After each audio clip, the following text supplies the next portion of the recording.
Welcome to Something to Wrestle With. Bruce Prichard. Well, you know, that's not a rib. She pooted. Is that a rib? No, there's no box of gimmicks. Rumor and innuendo. I don't deal in rumor and innuendo. And was he there? I was there. Say something about fire.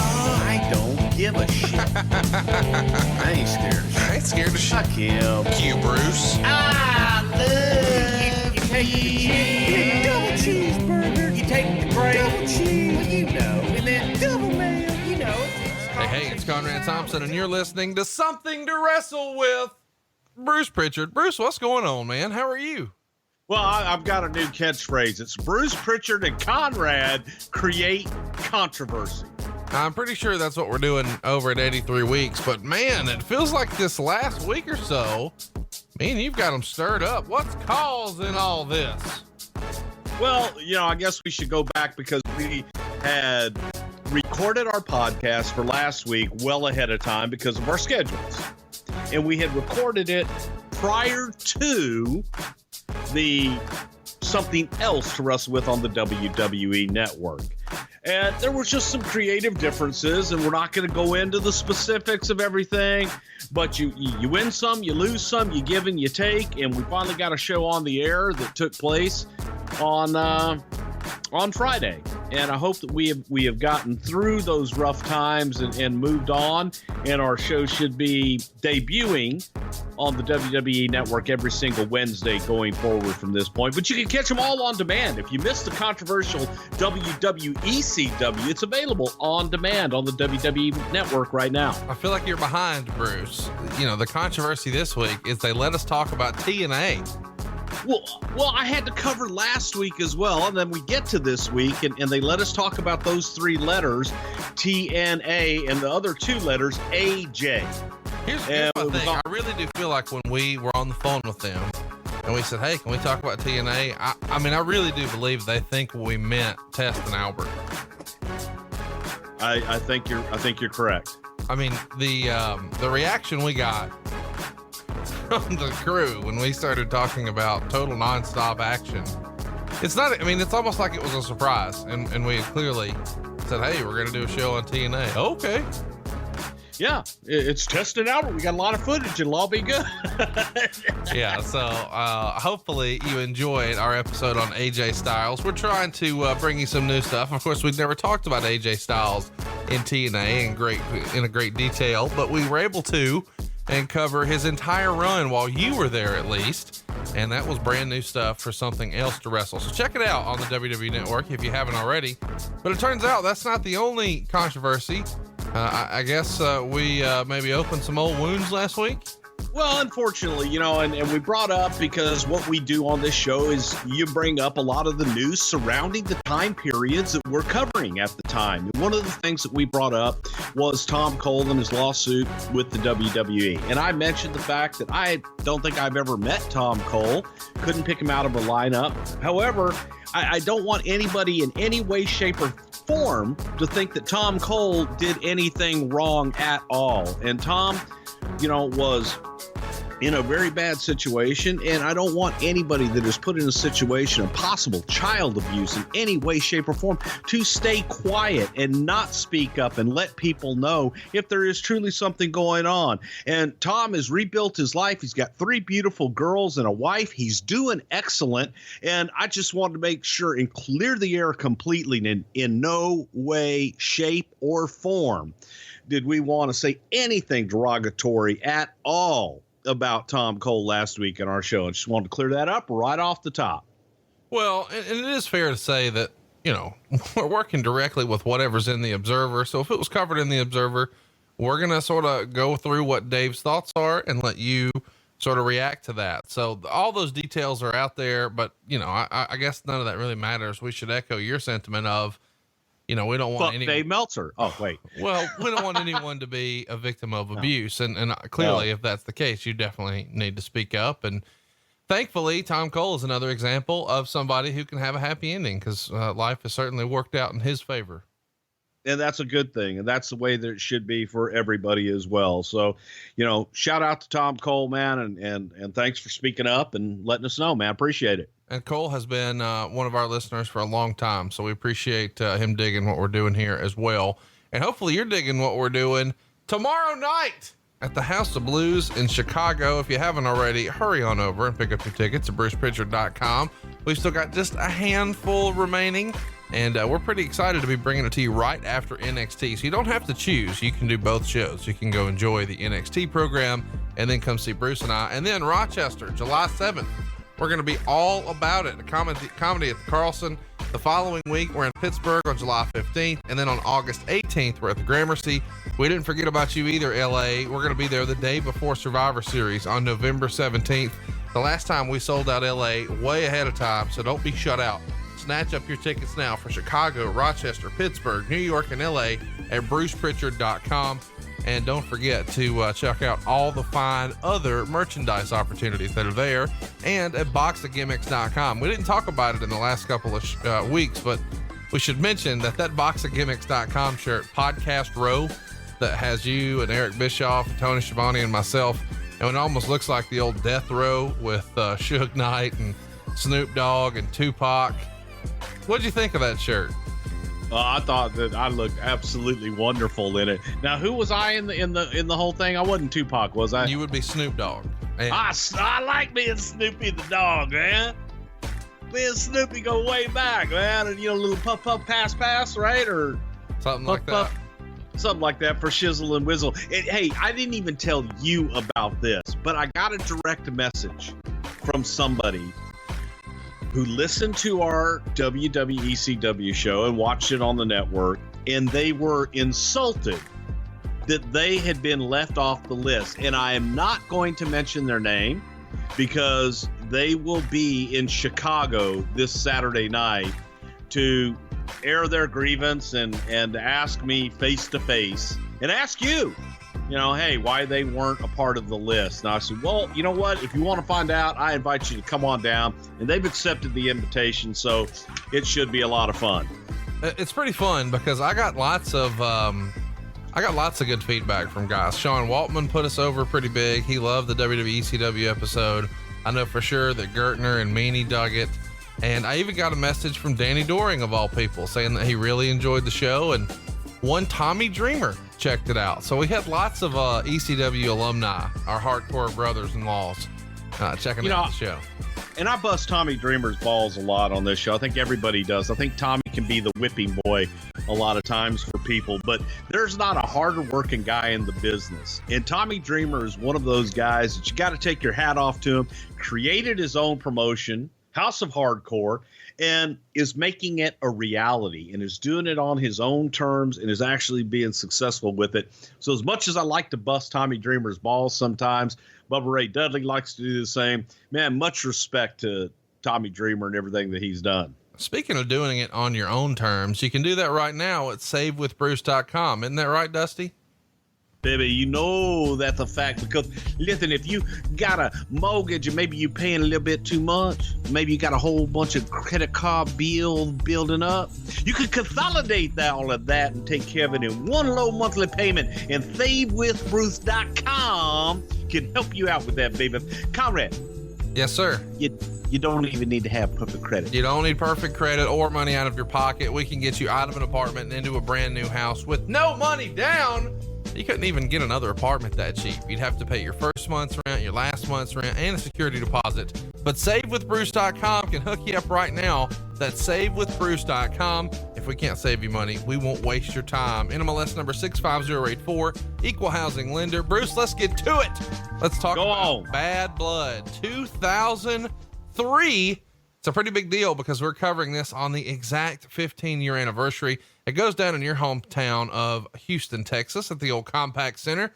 It drew 10,000 fans for a $500,000 gate, and it was offered for free for the U.S. Armed Forces who were returning home from the Iraq War. Huge success. This is the very second Bad Blood. Of course, the first one took place in 1997, which we've covered before. That, of course, is unfortunately the day Brian Pillman passed away, or when we learned about it. And also the very first ever Hell in a Cell match with Undertaker and Shawn Michaels. Catch that in our archives at somethingtowrestle.com. We don't see another Bad Blood until right here. Who was a proponent of the name Bad Blood? I think it was just kind of revisiting some old names. Vince went through a transitional period of he wanted everything to be different. He didn't want to repeat anything except for the Big Five. And he wanted the other ones to have different names and have their own identity, if you will, for that specific show. And he didn't want to repeat, like have a Great American Bash every year. That's changed. And then he got into, we should have Bad Blood and Money in the Bank, and those should be annual events. So he kind of waffled back and forth a little bit and came back to Bad Blood in 2003. Chat me up a little bit about the pricing strategy for pay-per-views here, because the big pay-per-views have always been, or at least in this era, they were $34.99 or $34.95, $35 we'll call it. But before here, like when we did In Your House Bad Blood, the In Your Houses were a reduced pricing strategy. Now, the idea here is, I understand, it's a shorter show. It's a 2-hour show, so it's a smaller price. It feels like when you guys did sort of brand exclusive pay-per-views, somebody may have pitched, well, hey, let's do a 2-hour show when it's just Raw and a 2-hour show when it's just SmackDown for a reduced fee. You don't do that. And of course, I think somebody smartened somebody else up and said, hey, they're going to buy it either way. So let's give them the extra hour and charge the extra 10 or $15, right?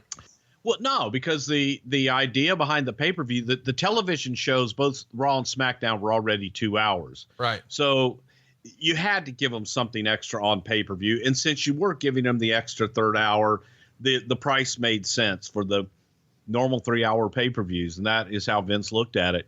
We had to do more than the 2-hour shows that we were already giving them. When we were doing the In Your Houses, and they were only 2 hours, Raw was only an hour at that time too. So once Raw went to 2 hours and we started doing a lot more, that's what changed a lot of the philosophy on the pay-per-views. Let's talk a little bit about the overall feel of the company, because you and I have talked about this a little bit before, where you sort of talked about 2002 compared to 2003. Sort of wrap that up for us. How would you compare 2002 in hindsight to 2003? Well, really and truly, I think that they kind of ran together, frankly. And 2003 kind of became the year that we wished we would have had, and at least from a talent perspective, in 2000, when we had the invasion and when we actually, WCW went out of business and we purchased WCW. If we had had the Ric Flairs, if we had had the Kevin Nash, if we had Goldberg, Scott Steiner, and all of those guys 2 years earlier, 3 years earlier, I think that would have made a big difference in 2000. And it was kind of a year in the fog, if you will. It was a little funky, and everybody that I've talked to about it, going back and trying to just get some help jogging my memory on this show, was like, oh God, you remember this? And it was things that it was a rebuilding time and a tough time for those of us in the company, especially in creative. Let's talk a little bit about, where business was, because we've talked about 2003 quite a bit. We covered WrestleMania 19, and it had a very disappointing buy rate. 560,000 buys is all they did. I say all they did because WrestleMania 18, the year prior in 02, did 840,000 buys. A lot of people sort of freestyle that maybe that's because they loaded up No Way Out too much, which was where they returned with Steve Austin. Of course, No Way Out in 03 got 450,000 buys. But the February pay-per-view in 02 was the NWO debut, and it got 575,000 buys. So certainly month over month, we're way down here. And Bad Blood, even though we talked about the big pile of money it made, I guess we should mention here, it's a bit of a shock because Foley is coming back here, which we're going to talk about, but the number's up. So Backlash right after WrestleMania, which was a big disappointment, they come back with Goldberg and Rock. They do 345,000 buys, which has to be a disappointment. They come in with Judgment Day 03, 315,000 buys. And then we're way up for Bad Blood 385. Now from the prior year, it still feels like we're down a little bit. But in actuality, we're up because this is replacing King of the Ring '02. So although overall pay-per-view business is down, Bad Blood '03 does really, really well, especially compared to the rest of 2003. Why do you think, and I know we're going to talk about the show in great detail, what was the reason that this show sort of outkicked its coverage, so to speak? It beat expectations. Well, also you have to understand too, in that time frame, our budget was 300,000. If we hit 300,000, it was a good day on buy rate. So anything over 300,000 was a success. So when you talk about, oh, that's got to be disappointing. No, because we were looking at anything over 300 compared to the previous years. Yes, it was. And business overall was down and felt a little out of sorts. In addition, pay-per-view business and everything encompassing it. But I can't tell you that. I don't think that. Maybe it was the star power. Maybe it was finally bringing in a lot of the guys that were in from WCW, but it just was kind of an anomaly, really. Let's talk a little bit about the decision to move away from King of the Ring. But before we do, I want you to sort of break down what you said there about 300,000 buys. Let's say, for instance, that a pay-per-view was $34.99. Out of that $34.99, and we've talked about this before way back in the archives, but I want to touch on it again. Roughly how much, what percentage of that $34.99 would WWE receive? Roughly 50. Okay. So now we're down to $17.50. We'll call it. So let's talk about that $17.50 and the way that collection process works. Someone receives their DirecTV or their Comcast bill, they pay it. And that happens roughly 30 days after the ordering. And then, maybe some slapdicks are delinquent because they didn't go to savewithbruce.com and they're slow paying their bill. So maybe it's 60 or 90 days after, that's when the money starts to roll in. Correct. By the time that the cable companies, DirecTV, Comcast or Xfinity, Time Warner, all those folks, and that's who you're dealing with a lot of times at this point in the game. By the time they would retrieve all of their money and then they would pay us, and it would be about 90 days after the event before they'd ever receive the money. So there you go. It winds up being $6.7 million WWE side, from the domestic pay-per-view. In 2003, how much international revenue were you guys dragging in? You didn't have pay-per-view internationally except when we would do a UK pay-per-view specific. All right. For the most part, a lot of those pay-per-views were sold as specials to our television partners internationally. For example, and I don't know this to be fact and or accurate, I'm using it as a hypothetical, India and Star TV, Star Asia may buy WrestleMania as a special. So that would be in addition to the rights fee that they would pay for, say, Raw or SmackDown. Then they would pay for additional specials. Some of them would just buy the big five. Some of them would want the monthly special. So it depended upon what it was. Some areas didn't get all the pay-per-views. So it wasn't a pay-per-view per se, but they did get paid extra for it. Let's touch on King of the Ring for a minute. King of the Ring was the June pay-per-view in 2002 and in 2001. And now King of the Ring is done away with here. And the June show, instead of it being King of the Ring, is now Bad Blood. Why was the decision made to sort of move away from King of the Ring? Fuck King of the Ring. One day we're sitting there, we're talking about what we're going to do for King of the Ring. Why are you thinking King of the Ring? We do King of the Ring every year. It sucks. So Vince wanted to get away from the King of the Ring. He was tired of the tournament concept. Didn't want to do it.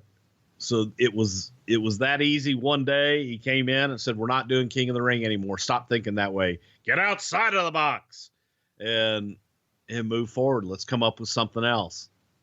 Let's talk briefly about some other news and notes going around in the company. It's reported here that Nathan Jones got upset and threatened to quit and return to Australia recently, but was eventually talked into staying by Johnny Ace. And the talk of the locker room is that Ace sort of persuaded Jones to stay by giving him a pay raise. And of course, Keller says these reports are unconfirmed. What do you remember about Nathan Jones? It feels like he was never all the way in on this. He really wasn't. And then Johnny went and says, "Oh, if you're upset, we'll give you more money and you won't have to work as much. How about that?" No, and that's not what happened. You know, Johnny, if Johnny did talk to him and or Vince, whoever the hell it was, Nathan wasn't all in. Nathan didn't want to be here. He was homesick and he was really yearning to be back in Australia and wanting to get away. And he didn't like the work schedule, didn't like being on the road all the time, and didn't like being away from his home country. So he was tired and wanted to get out.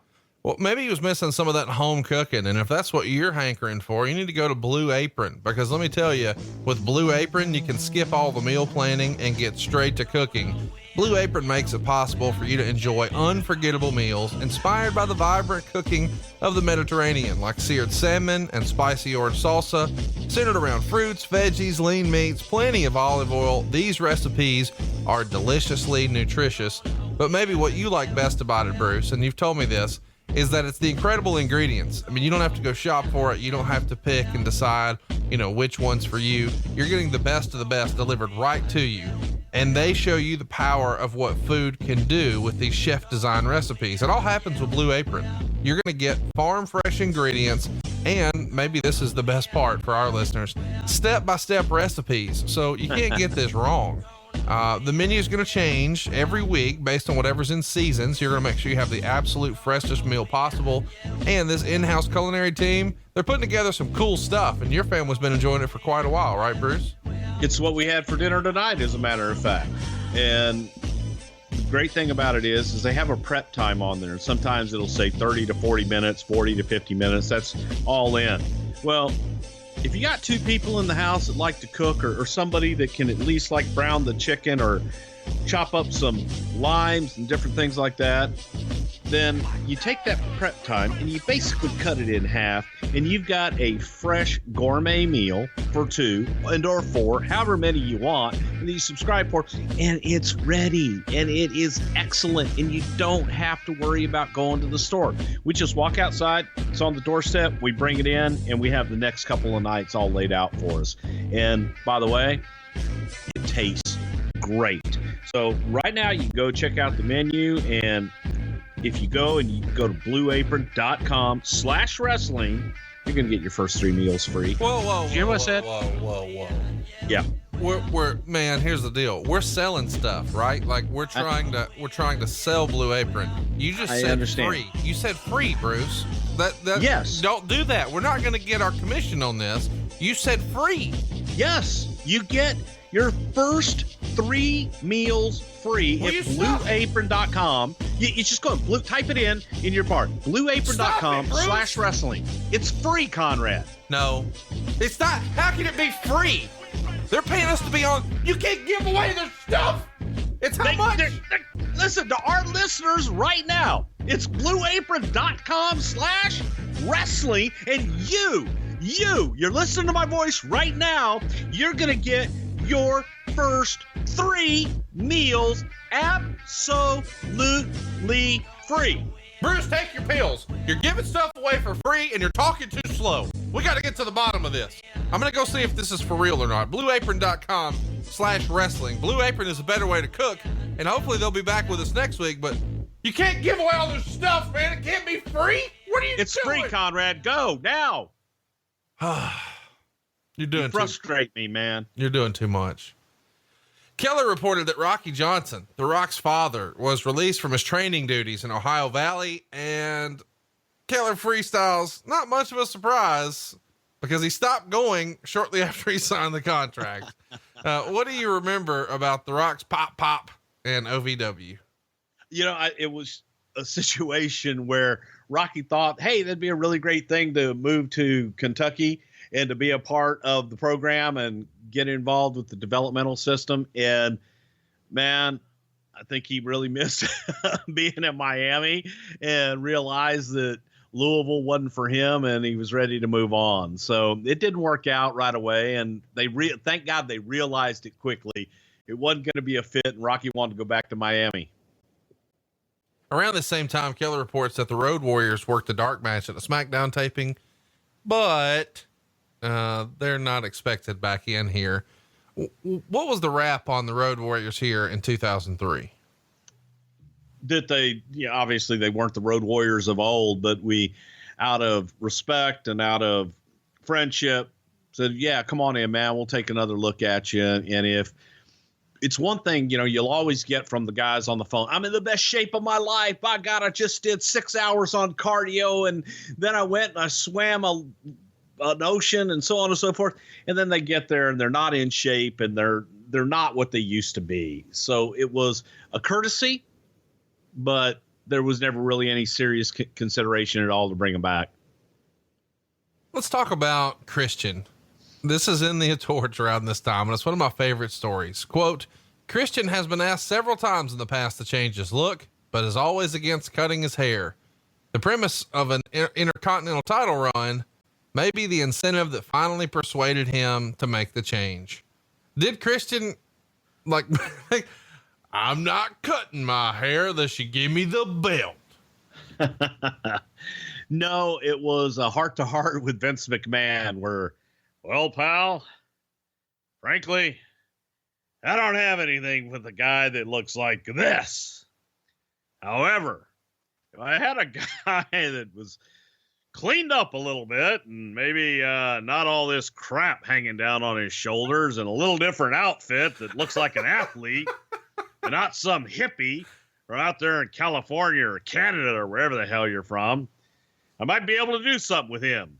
You know how whenever like a basketball player is traded to another team, ESPN will like Photoshop the new jersey on him immediately and run it on their programming. Have you seen that before, Bruce? Sure. Yeah, I'm sure you have. I'm sure you're a big ESPN well, guy. You know what? Actually, no, I actually have because my son keeps ESPN on 24/7. And if he's in the house, it's on. Even there, you fucked it up. You said he keeps ESP on. I said ESPN. No, you didn't. Just sounds like I said, I was being a peeing. That's great. ESPN. I knew you were going to say that. I have ESP over here too. Hey, so here's in my head, and let's just go with it for a minute. Okay. Vince McMahon has someone in the graphics department do a Photoshop of what Christian would look like with short hair and different gear. And he puts the Intercontinental title on him. So I feel like he maybe shows him a picture of him present day with the Velocity logo behind him. Like, here's where we are now. And here's where we could be. It's almost like you're at the optometrist. Better one, better two. And on the second one, he's got new gear. He's on Raw. He's got the Intercontinental title. He's got the short hair. And then Jay Reso says, I'm gonna go with the second one, boss. Where can I get that ring gear? Give me those damn clippers. I love it, pal. God damn it, that title's yours. Imagine what it could look like. Get that damn over the shoulder garment off of you. And that hair, it's gotta go. Gotta go. It's amazing. What's with the whiskers, pal? Ugh. The figure circling the WWE office at this time is that Torrie Wilson's issue had sold over 1 million copies, which is up from the magazine's average of around 800,000. Man, how over was Torrie Wilson and Playboy in the locker room? Probably over like Rover, I would have to say, man. Torrie was one of the most. See, here's the thing about Torrie. You can't even think about. Well, yes, you can. You can't even think about Torrie like that because she's so damn nice, and she's so beautiful, and then she's so sweet. What are you talking about? You can't think about her like that. Roll Tide. Yes, you can. No, you can't. Well, I mean, could you imagine what would happen if you like had a beautiful woman like that? Okay, never mind. I get it. I think what you're saying is it seems like a good idea, but when it actually comes time to do the deal, maybe you have a little performance anxiety. Well, baby, you talking about hard times, if you will. Well, I tell you, let me tell you about somebody. My good friend Willie Alexander. He was having a hard time experiencing hard time. I mean, you know what I'm talking about, baby? Sometimes you ready to go, but maybe your little ling-a-dingy maybe ain't so ready to go? I got the solution for you. It's Blue Chew. That's blue like the color. And it can increase your performance and give you that extra confidence in bed. Now, BlueChew.com bring you the first chewable with the same FDA-approved active ingredients is Viagra and Cialis. So you gonna know they work, baby. Now, since they're chewable, they work up to twice as fast as a pill. So you can be ready anytime, day or night. And Blue Chew is prescribed online. It ships straight to your house, right to your door. Comes in a little discreet package where nobody knows what's inside but you. No more doctor's visits, no more waiting at the pharmacy, and best of all, no more awkwardness. You know what awkwardness is? Feeling kind of funky like a monkey, if you will. You know what I'm saying? Now, Blue Chew is made in the USA. It's shipped direct, so they're cheaper than any pharmacy. And my buddy Willie Alexander, baby, he's kicking like never before thanks to BlueChew.com, baby.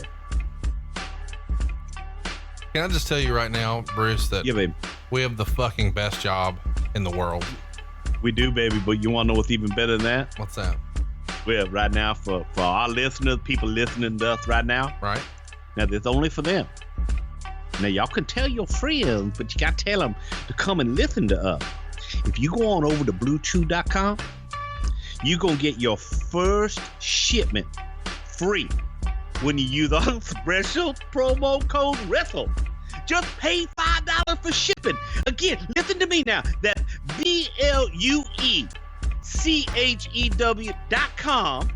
You go in there and you put the promo code Wrestle, and they're going to send you Blue Chew for free. It's better, cheaper, and faster than anything out there, baby. You hear what I'm saying? Did you hear what I said? Bruce, you're doing it again. I'm giving away free. Why? Stop it. You go on over to BlueChew.com, put the promo code Wrestle in, you try it for free. It's only $5 for shipping and handling, baby. You can't beat that. Free. This is our last episode. I know you heard me. Don't pretend like you didn't hear me. It's free, Conrad. BlueChew.com, promo code Wrestle. Get it while you can, I guess. But maybe you don't know anything about hard times unless you've tried Blue Chew. Believe me, I know all about hard times, baby, because they send it to us. Oh, wait a minute. Never mind. So anyway, so the magazine was pretty popular in the locker room, huh?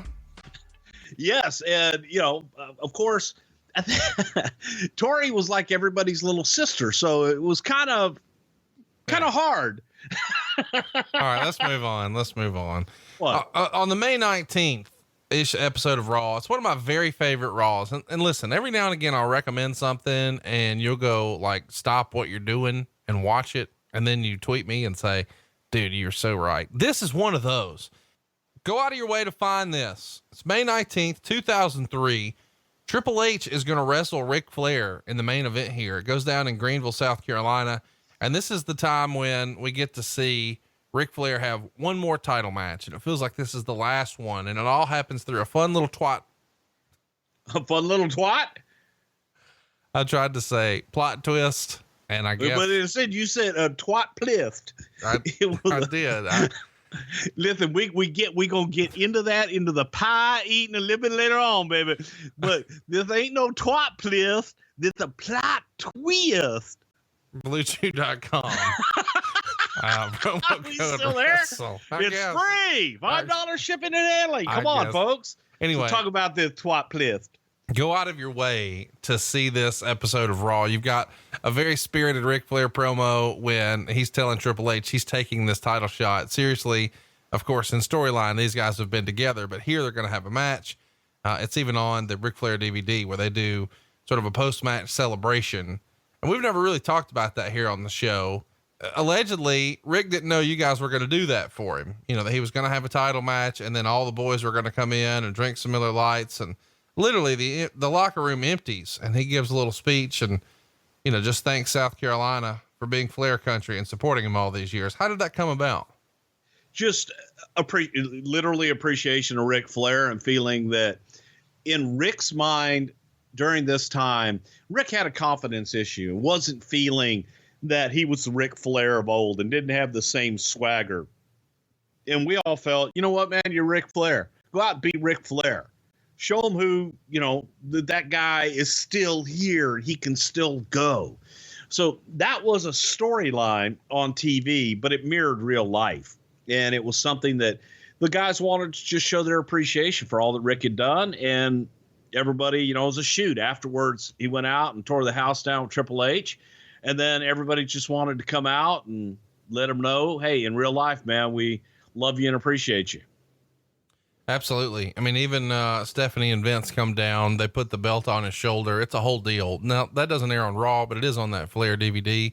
But I feel like I should mention here that at the end of that Raw is when it's announced that Kevin Nash is getting a rematch, because this happened the night after a pay-per-view against Triple H, and he is getting a rematch, this time in a Hell in a Cell. So we're off to the races, and our storyline is sort of set up here. The following week, Shawn Michaels comes down, and JR calls him the best of all time and introduces Ric Flair, who he also calls the best of all time. And Shawn does a promo here where he says for 18 years, he wanted to say something to Flair. He's every reason that he wanted to be a wrestler. Flair's the reason that Shawn had to be great. From day one, he wanted to be what Flair was on a nightly basis. So he's really putting him over in a big way. And Flair is touched and then agrees to a match where Shawn says he really just wants to see where he stands. So he wants to face him one time. And of course, they've had matches before, but we're setting up a pay-per-view. Kayfabe. Triple H comes out and wants to put a stop to this, and he starts yelling at Ric Flair. These guys go back and forth, and Flair saying, I don't want to be the guy who follows Triple H around and puts the belt around his waist. And Triple H is yelling at Rick about how he's an old man and blah, blah, blah. What'd you think of the way this angle is set up here with Triple H, Shawn Michaels, and Ric Flair? Because as wrestling fans themselves, this has to be a pretty big deal to Shawn and Hunter, is it not? The reason that it worked and the reason that it was all put together, because it was real. And it's how Shawn and Hunter both felt about Rick. And it was, as I said, it was art imitating life, and it was a way to get Rick involved in something. And so a lot of this stuff had an air of truth to it because it's how they both felt. Absolutely. And, I mean, this is good stuff in this era. I really like the way this one was set up. Let's talk a little bit about Eric Bischoff, because he struts that ass out here later and says that this is a great match, but it's not happening here in fucking Mobile, Alabama. Instead, it's happening at Bad Blood. And he sets up a handicap match where Rick and Shawn are going to tag team against Triple H. And it's the first time that we've really seen this, but of course it is on the heels of the prior week where Triple H and Flair wrestled. So later in the show, as you know, Ric Flair turns on Shawn Michaels, which is like classic old school, everything that happened in the 80s with Sting or anybody else who was involved in the Horsemen and then kicked out. And he sucker punches Shawn Michaels. Kevin Nash runs down to make the save. A masked man runs out and attacks the baby faces before revealing himself as Randy Orton. And this is pretty much the start of Evolution.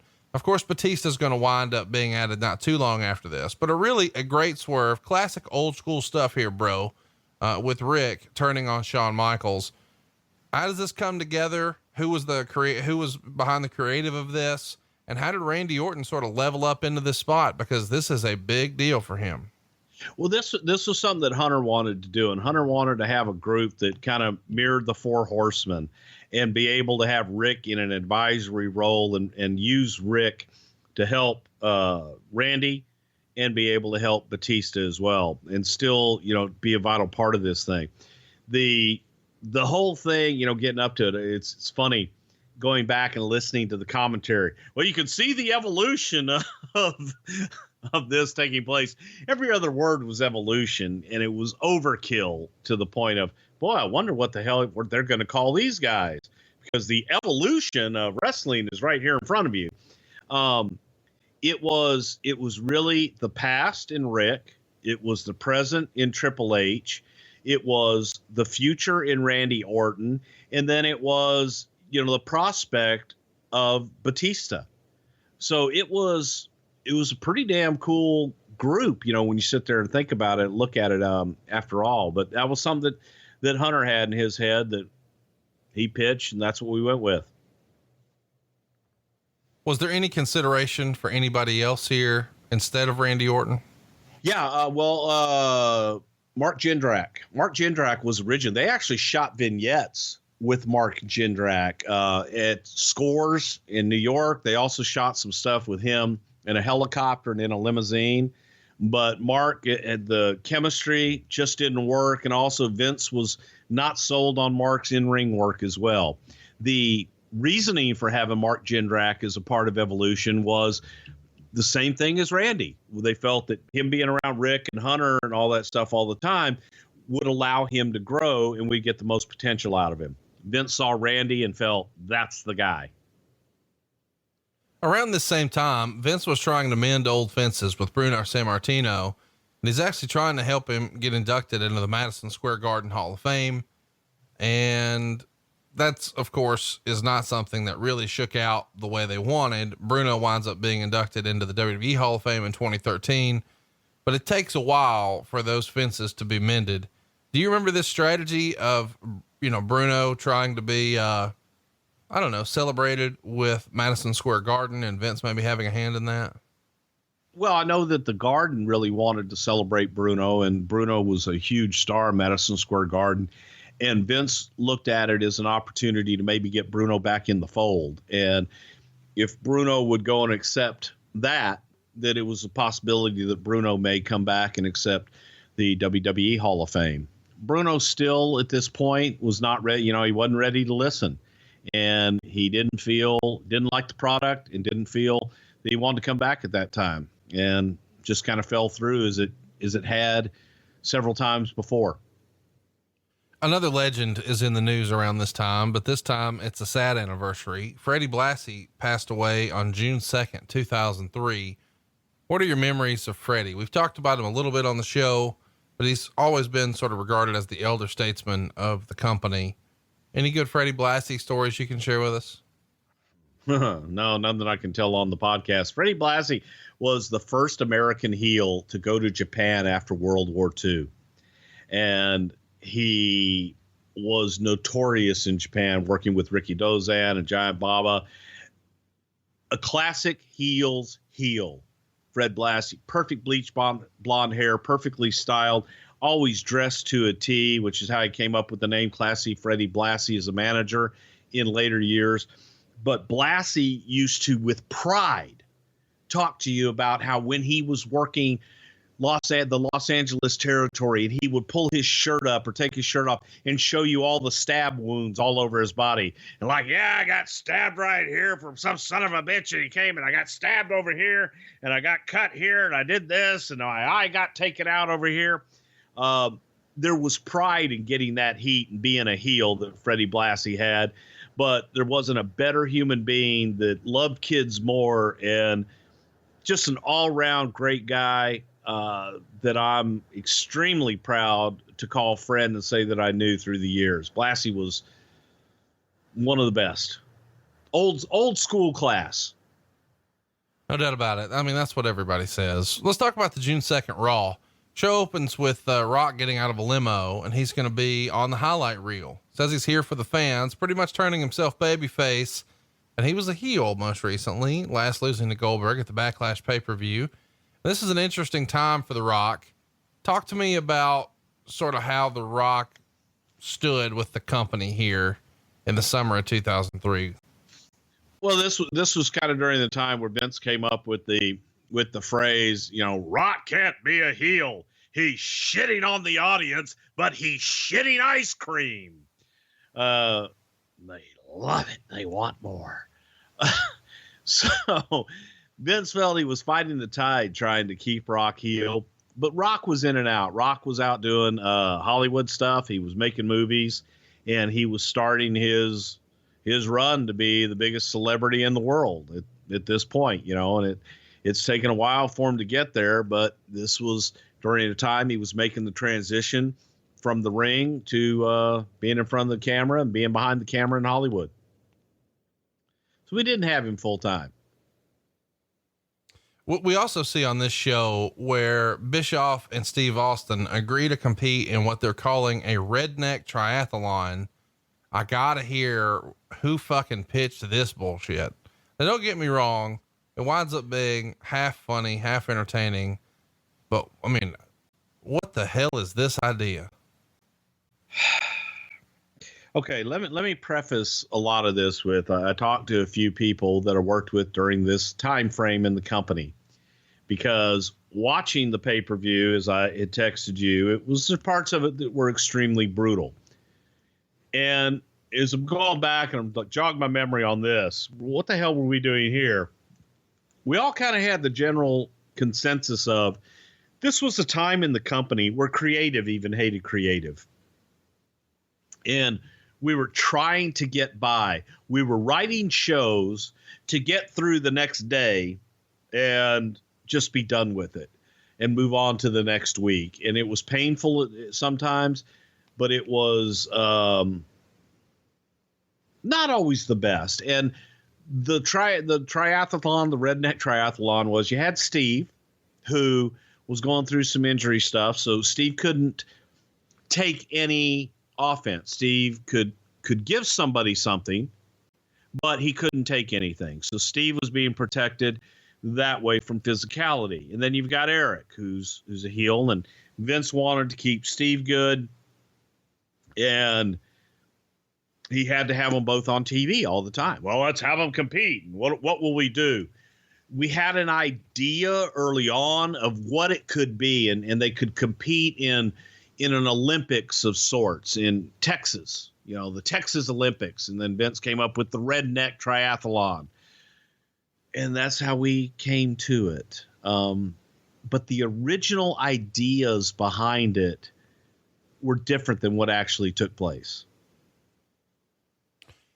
So we'll talk about it in a minute. Let's talk about this Goldberg skit here, because Goldberg shows up to Raw here in one of those classic cars that we've talked about a lot here that Goldberg has maybe had some trouble with. You can hear more about that in our Goldberg episode, but this is the episode where Jericho is shown pouring paint all over Goldberg's car, and then he takes off. So as a result, Christian winds up stepping in with his new look. Once Vince compelled him to do that. And so now, he, instead of having the highlight reel, which is what was originally advertised for Jericho, Christian's taken over and he's calling it the Peep Show. And his guest, of course, is the guest from the highlight reel. It's The Rock, who comes out to a huge pop, does the finally gimmick. And believe it or not, Christian cuts him off and does it himself. And Christian starts talking about how he's the new people's champion and he's on fire here. What'd you think of Christian and The Rock here? This is a big opportunity for Christian because he had sort of been seen as a tag team guy, and now he's out there jabbing with The Rock. He always had played kind of a backseat to Edge as well. And I think that anybody that saw the Hall of Fame this past year at WWE, to me, Christian was the star of the show. Edge and Christian both were excellent when they kept coming out and doing their cameos, but inducting the Dudleys. And just the facials of Christian, you see what classic timing he has. And only a few people saw that. Brian Gewirtz was somebody he loved writing for Christian because Christian had input and they worked very well together. And Brian saw this talent. Brian saw the humor and the wit that Christian had and wrote to that. And I think that Christian delivered it well because nobody cut The Rock off, and The Rock liked Christian too. So he was willing to go with it as well. It was good stuff. It was different because we hadn't done that before. One of my favorite lines from this whole thing was, when Rock is sort of, shitting on Christian and he says, Christian's daddy is a hoe. And Christian replies, he's a pediatrician. And I don't know why, but that's such a classic response. Great stuff. Go out of your way to check out some of this stuff on this Raw. Believe it or not, Jericho returns here and he gets in the mix and he tells Rock, I'm not getting speared on Sunday. So I want to know what it feels like, because of course Goldberg just beat The Rock. So pretty fun stuff here. Booker comes in, gets involved as well. Eventually Christian and Jericho run off. We see Booker and Rock have some fun with a rockaroonie and Booker doing a people's elbow. Next up, we've got Rene Dupree working with Kane. Of course, we're setting up a tag team match there. Booker T and Goldust are working with Christian and Jericho. And afterwards, this is when we see Goldberg return to spear Jericho. And then we find out that Austin has to secure a different type of referee for the Hell in a Cell, because none of the referees will agree to work in the Hell in a Cell. And this skit where all the referees are sort of bowing out of this opportunity is pretty well done here. Whose idea is it to sort of play off of Tim White's situation in the Hell in a Cell and all the real life stuff that's happened in these matches as a reason to have a special guest referee in Mick Foley? Well, Mick was back and looking for something to do, and it was kind of a one-off type of situation, a short-term deal, but it was tied to the Hell in a Cell. And Mick was obviously in the most classic Hell in a Cell, not the original one, but Mick taking the bump, and Mick had taken some crazy bumps and done some crazy shit in the Hell in a Cell. So it was logical that the guy that had seen the most damage, albeit to himself, Mick Foley, be the referee, that he could handle whatever kind of punishment the cell could dish out. And that was the logic behind it, to bring him in and get the referees in a position where they didn't want to have anything to do with it. Around this same time in June, JR was on record as saying that Steve Williams was being considered for a contract. Was he just Dr. Death's friend till the end, man? Yes, he was. And I admire that. There's nothing wrong with that. And I think there were, we all had our favorites, and we all had guys that we were always trying to bring in that may not be the perfect fit, but you want to try and help them out. Michael Hayes was somebody that was told no, I can't tell you how many times, but every opportunity that there was for something that Michael might fit into, I'd say, what about Michael Hayes? No. What about Michael Hayes? No. And then we were in a spot where,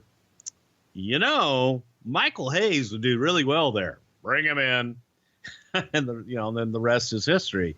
So Dr. Death was JR's, and they were friends from, Oklahoma boys. And there's nothing wrong with that, man. And it's not like Doc was a bad talent. Right. But yes, JR was going to push him to the ends of the earth. 8 days before Bad Blood, you guys ran a pay-per-view in England, Insurrection. And on top, it's Triple H beating Kevin Nash in a street fight to retain the world title, 16 minutes and 33 seconds. Anything you can tell us about Insurrection 03 here? God, it's another one of those I blocked out, but it was for the UK only, specifically for the UK, not really available. It wasn't available anywhere else. And it also enabled Kevin and Triple H to work out a lot of the things that they were going to do in the Hell in a Cell match. It gave that was the storyline. That was the main event storyline we were doing on all the shows at the time. Maybe the big news in the industry at the time is that longtime producer Dave Sahadi is no longer with WWE. And I think we've covered him a lot here on the show. He's responsible for some of those great videos that we've seen over the years, including, ring entrance videos, the pay-per-view video summaries, but the really classic stuff, Lonely Road of Faith. And Triple H's return video where I think it's a U2 song. The stuff with Creed that they did through the years, really classic stuff. And he's sort of just gone here. Wade Keller would write, quote, "He will be missed big time. He contributed so much," says one WWE employee who has worked with him. He worked alongside Kevin Dunn, the head of production, and for years and years, he was often referred to as a genius and an artist when it came to his production skills, but he's gone. What happened here? Dave was burnt out, and Dave was looking to take some time off. He wanted to take a leave of absence and come back. The feeling was, if you're going to leave, then leave. But there's no guarantee that your job is going to be here when you come back. And Chris Chambers was also working a lot with David Sahadi during that time. So I think there was a misperception sometimes that it was all Sahadi. He had a great team around him. Let me ask you that, because I wanted to bring up Chambers specifically for that. I feel like every now and again, and you recently touched on this when you went on a little bit of a rant about the whole Fire Road Dogg narrative that happens amongst fans, that people are just saying Fire Road Dogg because he's the only name they know of guys who are involved in creative. I feel like that happens a lot with Sahadi. So anytime there's like a really cool WWE video, everybody just assumes, oh, that must be Sahadi. He's become almost like, I'll have a Coke, or I need a Band-Aid, or hand me a Kleenex. He is a brand when it comes to video. Why is he sort of the name and not Chris Chambers, who's, been there at this point longer? Because Sahadi was out in front. And Sahadi was the face that was out in front, and Chambers was the unsung hero behind, and Chambers was the one a lot of times coming up with some of those ideas. They were a great team. They worked really well together, and one complemented the other. So I'm not saying, one's better than the other, because Sahadi was off the chart talented and extremely creative and did some great work. It's just a lot of times, as you say, I think Chambers gets overlooked because he was that quiet guy in the background that was maybe coming up with the idea, but he didn't pitch it to Vince, or he wasn't out in front of it, but he was the guy putting it together on the other side, or he was the one going, hey, what if we did this? And it was there was a hell of a team at that point. But the whole idea with David leaving was David wanted time off, man. He was absolutely burnt. He just wanted to get away for a while. And the feeling was, we can't just hold your job for you. If you want to leave, and if we haven't filled your position, then you come back and, we can find something for you, but we're not going to say, go leave and come back and you're going to be here. That's all it was. It wasn't a big dispute or a falling out or anything like that. Let's talk about somebody else who is leaving here. Wade Keller would report that Jamal of 3 Minute Warning had been released. Quote, his reputation in the locker room was that he was cocky and didn't do enough to protect his opponents in the ring. Jamal had been on the bubble ever since the nightclub incident that saw him being arrested after threatening a police officer who had tried to remove his wife from the club. Of course, Jamal would return a few years later as Umaga. What are your memories of his release here in the summer of 2003? Well, my memory was the incident in the nightclub, and that it was timing wasn't good. And I think whoever it was, JR, Johnny, had just had enough at that point. They weren't going to go in, continue this roller coaster. And there were some other issues as well. That was the big one, the straw that broke the camel's back. I don't remember anybody ever saying that Eki was dangerous or anything in the ring. He was actually a hell of a talented guy, but that may have been one of the things that someone had complained to talent relations. Again, it all adds up. Well, I can't wait for us to talk about a story on him, because I feel like Umaga is one of those really underrated characters. And obviously a lot of people have a lot of respect for his performances, but when you see him on a poll one day, vote for him. He's going to be a sleeper episode. Let's talk about Sable, who we are going to be talking about in long form sometime soon here on the show. It comes out in the torch here that she and Marc Mero have separated because Marc Mero didn't want her to return to the company, which she did. Did you ever hear about Marc not wanting her to come back, or any sort of discussion about her, maybe sort of having some marital problems here? By the time that it got to us that there was even interest in Sable and that there may be discussions going on, I think that Sable and Marc had already been divorced. So maybe, whoever had been talent relations had been talking to her before that, and that might have been, but I really have no idea as far as that goes. All I know is that when we were talking about, they came and said, hey, what do you guys think about bringing Sable back? And everybody's like, well, yeah, that'd be great. We could use her and we could fit her into something. What about Marc Mero? That was our question, does this mean we have to bring Marc Mero back? Nope, Marc Mero's not a part of it. As a matter of fact, they're divorced. So it's just Sable. I was like, okay, cool. So by the time that I'd even heard it, I think they were already divorced. Somewhere online, you can find video of this next bit. It's Triple H's appearance on ABC's Jimmy Kimmel Live, which happened on June 11th. And there's a 4-year-old wrestling fan there named Alex, and they're interviewing the boy about who his favorite wrestlers are. And he says Goldberg and Kevin Nash, and he predicts that Kevin Nash is going to beat Triple H for the belt. Of course, he doesn't know that Triple H buries everyone. So Triple H responds, don't bet on it. And the kid punches Triple H in the arm, which is hilarious. And when Jimmy Kimmel asks Triple H about his upcoming marriage to Stephanie McMahon, Triple H pops off that he hopes him and Steph have a kid who will beat up Alex someday. And then Triple H pedigreed the kid right through the fucking floor. He's just merciless. Yeah. Oh yeah. Well, fuck you. Yeah. Yeah. We'll show that kid. Yeah. You're booked. There you go. Fuck you. Let's talk about the Fiscal Report that WWE releases in mid-June of 2003. It's pretty much painting a picture of decreasing business across the board. Total revenues for live and televised business were $295 million compared to $323 million for the prior year. Live events were down from 74 million to 72 million, but ticket prices actually increased about 9%. And the number of physical events went way up too, because you've got the brand split. So there's only 237 events in 2002. There's 327 in 2003. So I want to repeat that. Revenues for live events are down 2 million, even though ticket prices are 9% higher and there's almost 100 more shows. So it is definitely on a downswing here. Is anybody panicking when these numbers come out, or does everybody sort of know what to expect? And it is just, you know, the ebb and flow of the business.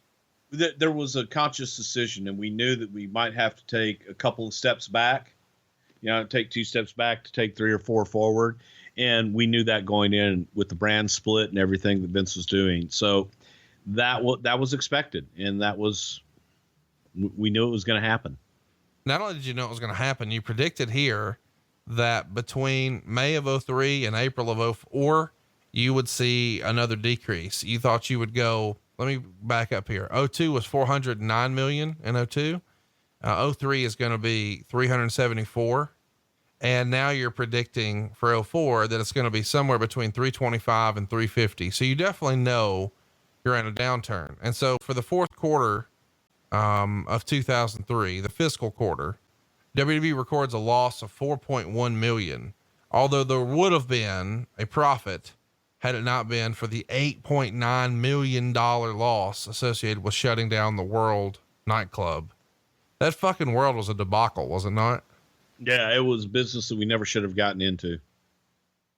Anyway, overall average attendance is down, and that's hurting you, but you're trying to offset some of that with pay-per-views, and then you're actually increasing the price. So one of the reasons that revenues are still as good as they are and not all the way in the floor yet is pay-per-views go from $29.95 to $34.95. And really that helps offset whatever a decrease in buys are. Let me ask you this. When you sort of freestyled earlier that it's roughly 50%, when you add that extra $5, does that all come to WWE, or are you splitting that with the cable companies as well? You're still splitting the overall revenue. Okay. Merchandise drops as well. It went from 8.8 million to 5.8 million. And there's a 50% drop in website sales and a 27% drop at live events. Home video is way down too, going from 3.1 million to 1.9 million. Just across the board, business is down. Now that's quite the opposite from where business is today. Of course, the stock is at a fucking all-time high. Bruce, when you see just, how the stock has moved this year, I mean, doubling, that's where we're at now. Is there a shock? I mean, you and I talked about this when they first cut Pyro, and you laid this out to the letter, exactly what it was going to be. How did you know McMahon's strategy here seemingly before everybody else did? Because it's always been his strategy. And, the going back to the initial stock offering when we went public, and all of the stock analysis and experts in the business all said, this is $100 stock. Well, if it's $100 stock, why are we opening it up at $17 a share? They all felt it would take time to get there, and they felt that it would all pay off. It's taken a while to get there, but man, it's there. I don't see it going backwards anytime soon. As a matter of fact, a lot of the experts right now are predicting that it will actually be a $100 stock within the next year or two, which is mind boggling to me, but I think it's great. I think it's about time, and I'm really happy for him. But it's a pretty cool deal to think that wrestling, somebody's paying $100 a share to own stock in a wrestling company. Let's talk about the June 9th Raw. This is the go home edition before the pay-per-view Bad Blood, which we're on our way to talking about. We're an hour into the show so far. We're not there, but we are eventually going to talk about Bad Blood. Here we would see that Triple H is demanding Steve Austin tell him who this special guest referee is going to be. And Austin refuses, but gives him a hint by saying, "Have a nice day." We also see a skit later in the show where Eric and Austin spin the wheel to determine what some of these events might be at the Redneck Triathlon. And this is almost like a game show style wheel. And what it lands on is pie eating. Bruce, who booked this shit? Well, got to give credit where credit's due. I booked that shit, pal. We all came up with some of the craziest shit that you could possibly think of to put up there. And the crazier, the more absurd is what Vince loved. And he thought the visual and the, fucking with someone's head. What in the hell are they going to do for pie eating?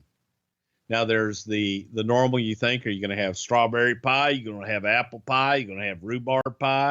What kind of pie are you going to have? So it left it open to a lot of speculation. That's why. You guys are doing some interesting stuff here, especially with regards to that, just the way women are sort of handled here. Scott Steiner is out with Stacy, and he beats Lance Storm on this episode. And Tess tells Stacy that he's going to make her his whore at the pay-per-view. And this makes air. That's, it's just hard to wrap your head around.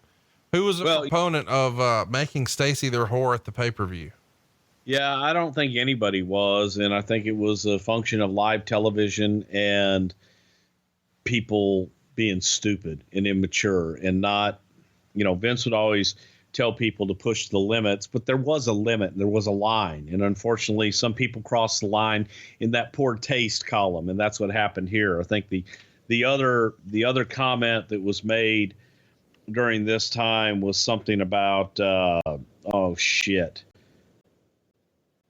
I don't know. There was another horrible comment that, sloppy seconds that was made in there by Test. That was just a litany of bad judgment on Test's part. It really is just sort of hard to imagine that any of this shit got greenlit, but I understand what you're saying. If it's live, what can you do? Eventually Steve Austin on this episode of Raw introduces Mick Foley as the special guest referee. Foley cuts a promo and Triple H comes out and threatens him. Randy Orton is seconded by Ric Flair, and he beats the Hurricane, who has Shawn Michaels in his corner. What's up with that? And backstage, Spike Dudley is asking Foley to reconsider his involvement in the Hell in a Cell match. Jerry Lawler hosts a Spinaroonie contest between Booker T and Christian, and Booker avoids the Christian attack, but then Christian hit him with the title belt on the ramp, and we've got our match set up. We also see backstage where Jericho hits Goldberg with a chair. And then Triple H comes to the ring, which was surrounded by a Hell in a Cell cage. Foley comes out and says he's still definitely going to referee the match. And Triple H attacks Foley until Michaels and Kevin Nash made the save. So it's kind of interesting that we've got a special guest referee, but he's involved with all this physicality ahead of time. Rather unique here. No? Well, that was the idea, that the physicality is what kept the other referees out of the match. So you tell people that there is going to be physicality with the referee. In a lot of ways, we were advertising a triple threat match. Just one guy wasn't involved in the title, and the referee was going to get physically involved if he needed to. Talk to me a little bit about Mick Foley's relationship with Vince McMahon here in 2003. It feels like he sort of had a hokey pokey relationship for several years there. And I mean, even here, he's made some independent dates and done some stuff outside of the company. You know, around this same time, he was doing some stuff with Ring of Honor and all over the place. What was the relationship like here? You know, Vince has a special place in his heart for Mick Foley. And I think that we all do, because Mick is a genuine guy that it's hard not to love him. But Mick, you know, leads with his heart. And so Mick would be in and out based on how he was feeling at the time. And Mick wanted, you know, no different than anybody else. Mick wanted a little bit of love. The only difference was that if Mick didn't get it, Mick had no problem with leaving and doing something else, because he was very strong in his convictions. So I think Vince will always welcome Mick back with open arms. It's just, you know, don't expect it to last a long time. I think they're better, you know, when they're in and out in short spurts. Speaking of short spurts, be sure to check out bluechew.com and use that promo code Wrestle. Let's talk a little bit about the pay-per-view now. We're going to use Wade Keller's write-ups. Before you DM me and ask, the observers were not posted on the site. So I thought, hey, why not give some love to Wade Keller and the Torch? We don't have any, FWK shirts. Should we actually make those Greensboro Jackoff shirts in time for StarCast? We haven't really talked about that, but I think this will be the first time that Bruce Mitchell and Bruce Prichard have been in the same place at the same time since our Montreal episode. We were in the same place at the same time then?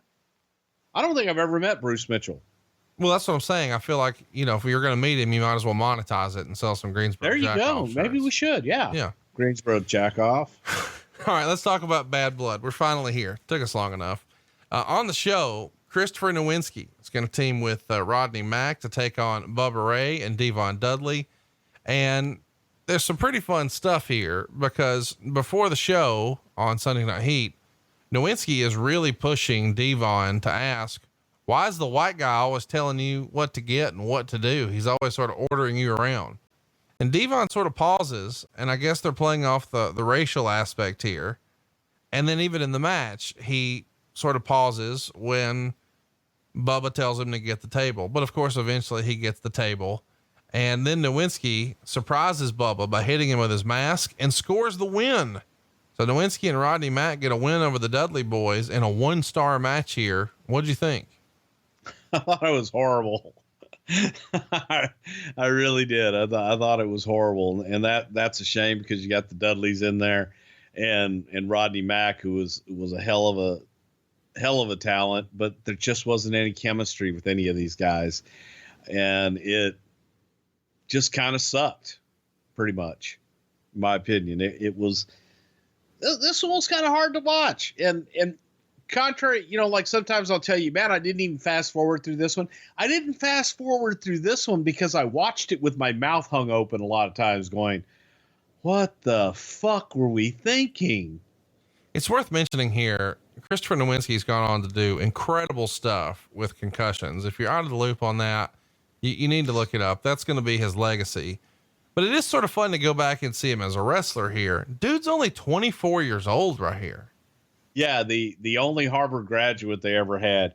Chris Nowinski is one of the smartest guys I've ever spoken to in my life. Talking to him will make you feel dumb, but the wrestling business wasn't for him. He was an incredible athlete, but the concussions got the better of him, and because of that, you know, you sit there, the discoveries that are made.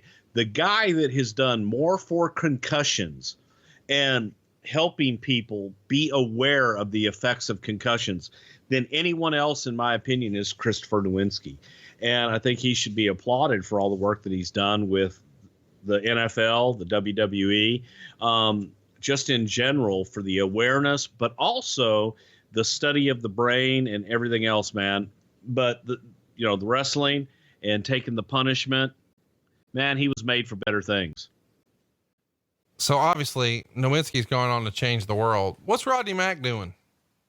He's working for Wildcat Wrestling in New Orleans, I think. What's your favorite Rodney Mack story? I don't know when we'll talk about him again. Red Dog. I tried to get Rodney to drop the whole Red Dog thing because he wanted to be Junkyard Dog so bad. And I was like, Rodney, there's only one JYD, man, and you ain't him, and you never will be. But I think that different time and a different place that Rodney Back would have been a top guy. I really and truly believe that because he was unique. He had a unique look, and his style was different as well. Solid, but there was just something missing in the personality a little bit because he was trying too hard to be somebody else. Well, you said here in a different time he could have been a top guy. Why not here? I mean, what would have been different in a different time? Not being able to compare him to JYD. Oh, there you go. You're saying if he didn't follow JYD and if he was ahead of JYD, he would have been a star. I think so. Okay. So next up, and this is a fucking pay-per-view, folks, Steve Austin and Eric Bischoff burped 3 times. Oh, fuck. And Terry has the privilege of holding the microphone as they take turns burping into the microphone. Of course, the burps are not real burps. They're pre-recorded. What? Fuck you. Fuck Wade Keller. Okay. Say those aren't real burps. Well, no, he didn't say that. I'm saying that. They're pre-recorded burps. They're not, okay, they're real burps, but the guys aren't doing them. They're pre-recorded burps. Well, they had done them earlier. They were just lip syncing burps. All right, do you hear what you did for a fucking living here? We're lip syncing burps, boss. Do. Now I got an idea. Since Austin can't work and Bischoff can't work, why don't we just have them do a burping contest? And we can lip sync it so that it looks like they's burping. It's a working burp, boss. Not a shoot burp, a working burp. Do. You fuck. I mean, is this in the list of the dumbest shit you ever did? It's got to be on the list somewhere. Hey, I produced every fucking one of those triathlon segments. Help me understand. So you do that and you're like, nailed it. Let's try that again. Steve, can you give me a little more oomph in the burp after the, I can't even do it.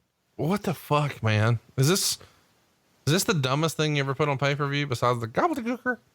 Oh, fuck no. No, I'm sure there's dumber shit. We'll get to dumber shit, I'm sure. But this ranks up there. Well, all right, so listen, this goes hand in hand with Steve Austin's beer drinking. We're having fun. I'm wearing a cowboy hat, singing along. I mean, he has been an entertainer for a while here, but this is fucking horrible. Yeah, this is fucking horrible. And Eric Bischoff had sort of tried to position himself differently, and now he's in a fucking burp contest. He has to feel like this is a rib, right? When you probably it would, dude. This was like trying to explain to 2 guys, and they're looking at me like, really? We've been promoting this for a few weeks, and this is what y'all have. This is what we're fucking gonna do. All right. Yeah. But it's okay, guys, because you won't actually have to burp on camera. Oh, fuck. I feel like I got a burp coming right now. We'll do it. Wait.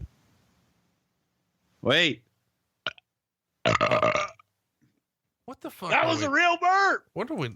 You look how excited you are. What are we doing? I know, because that wasn't even a working burp. You know what JJ Dillon doesn't do on his podcast? He don't burp. Or have listeners. So Scott Steiner pins test 6 minutes and 40 seconds. And he manages to win the managerial services of Stacy. Now there's 2 highlights of this to me. One is Stacy, getting in and out of the ring after the match. I think Stacy right here is in 2003 is the fucking definition of Roll Tide. Is she not? Good God. Beautiful. Just legs up to her neck. Yeah. I don't even know what Roll Tide means, but fucking A, she was Roll Tide. You know, I wonder if we could get like special Roll Tide packaging on some Blue Chew situations at bluechew.com. Use that promo code Wrestle. I think that would go hand in hand, would it not? Yeah, especially when you get your first order free and only $5. You need to stop that. They're never going to order from us. They're never going to order ads with us again if you keep giving shit away. It's free. No.